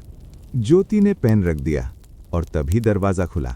हरिओम अंदर आया, हाथ में एक छोटा सा डिब्बा लिए। ये लो, उसने कहा, माँ ने भेजा है, दिवाली की मिठाई। ज्योति ने डिब्बा खोला, अंदर घर की बनी बर्फी थी। उसने एक टुकड़ा हरिओम की ओर बढ़ाया। पहले तुम खाओ। हरिओम ने मिठाई ली और फिर ज्योति ने भी एक टुकड़ा मुंह में डाला। मिठास जीभ पर घुली। क्या लिख रही थी? हरिओम ने पूछा। अपनी कहानी का आखिरी पन्ना, ज्योति ने कहा। आखिरी? हरिओम ने पूछा, आवाज में चिंता। नहीं, ज्योति मुस्कुराई, बस एक अध्याय का। नया अध्याय कल से शुरू होगा। हरिओम ने राहत की सांस ली। अच्छा हुआ, क्योंकि मैं तो अभी शुरुआत कर रहा हूं। किसकी? तुम्हारे साथ जीवन की, हरिओम ने कहा, और उसकी आंखों में एक ऐसा प्यार था जो शब्दों से परे था। दोनों खिड़की के पास गए। बाहर अंधेरा हो चुका था और पहाड़ों के घरों में दिए जलने लगे थे। दूर दूर तक टिमटिमाती रोशनियां, जैसे आकाश के तारे धरती पर उतर आए हों। देखो, ज्योति ने कहा, हर रोशनी एक घर है, हर घर में एक कहानी है। और हमारा घर? हरिओम ने पूछा। हमारे घर की कहानी अभी लिखी जा रही है, ज्योति ने कहा, और मुझे लगता है ये बहुत सुंदर कहानी होगी। नीचे आंगन से शांति देवी की आवाज आई, ज्योति, हरिओम, नीचे आओ, दिए जलाने हैं। दोनों नीचे उतरे। आंगन में शांति देवी ने दियों की एक कतार सजाई थी। तीनों ने मिलकर दिए जलाए। पहला दिया घर के मुख्य द्वार पर, दूसरा रसोई में, तीसरा मंदिर में। फिर शांति देवी ने एक दिया ज्योति के हाथ में दिया। ये लो, तुम भी जलाओ। ज्योति ने दिया जलाया और उसे खिड़की पर रख दिया। वो रोशनी उसके चेहरे को प्रकाशित कर रही थी। अब, शांति देवी ने कहा, हम सब एक साथ बैठेंगे और कहानी सुनाएंगे। कौन सी कहानी माँ? ज्योति ने पूछा। वही कहानी जो हर घर में होती है, प्यार की कहानी, परिवार की कहानी और समय की सिलवटों की कहानी। तीनों बरामदे में बैठ गए। दियों की रोशनी में उनके चेहरे चमक रहे थे। शांति देवी ने शुरुआत की, एक बार की बात है, एक लड़की थी। और ज्योति ने सुना अपनी ही कहानी, पर एक नए अंदाज में, एक नए नज़रिए से। और तभी उसे एहसास हुआ कि कहानियाँ कभी एक व्यक्ति की नहीं होती, वे सब की होती हैं, साझा होती हैं, और हर सुनने वाला उनमें अपना अर्थ ढूंढ लेता है। रात हो गई, दिए जलते रहे और कहानी चलती रही, क्योंकि कहानियाँ कभी ख़त्म नहीं होती, वे बस रूप बदलती हैं और समय की सिलवटों में दर्ज होती रहती हैं, हमेशा के लिए। पर सच्चाई ये है कि कोई कहानी समाप्त नहीं होती, वो बस एक नई शुरुआत बन जाती है। जैसे ज्योति का जीवन, जैसे हर उस स्त्री का जीवन जो एक घर छोड़कर दूसरा घर बसाती है और दोनों को अपना बना लेती है। क्योंकि समय सिलवटें तो डालता ही है, पर कुछ सिलवटें ऐसी होती हैं जो हमें और भी सुंदर बना देती हैं, और यही इस कहानी का सार है।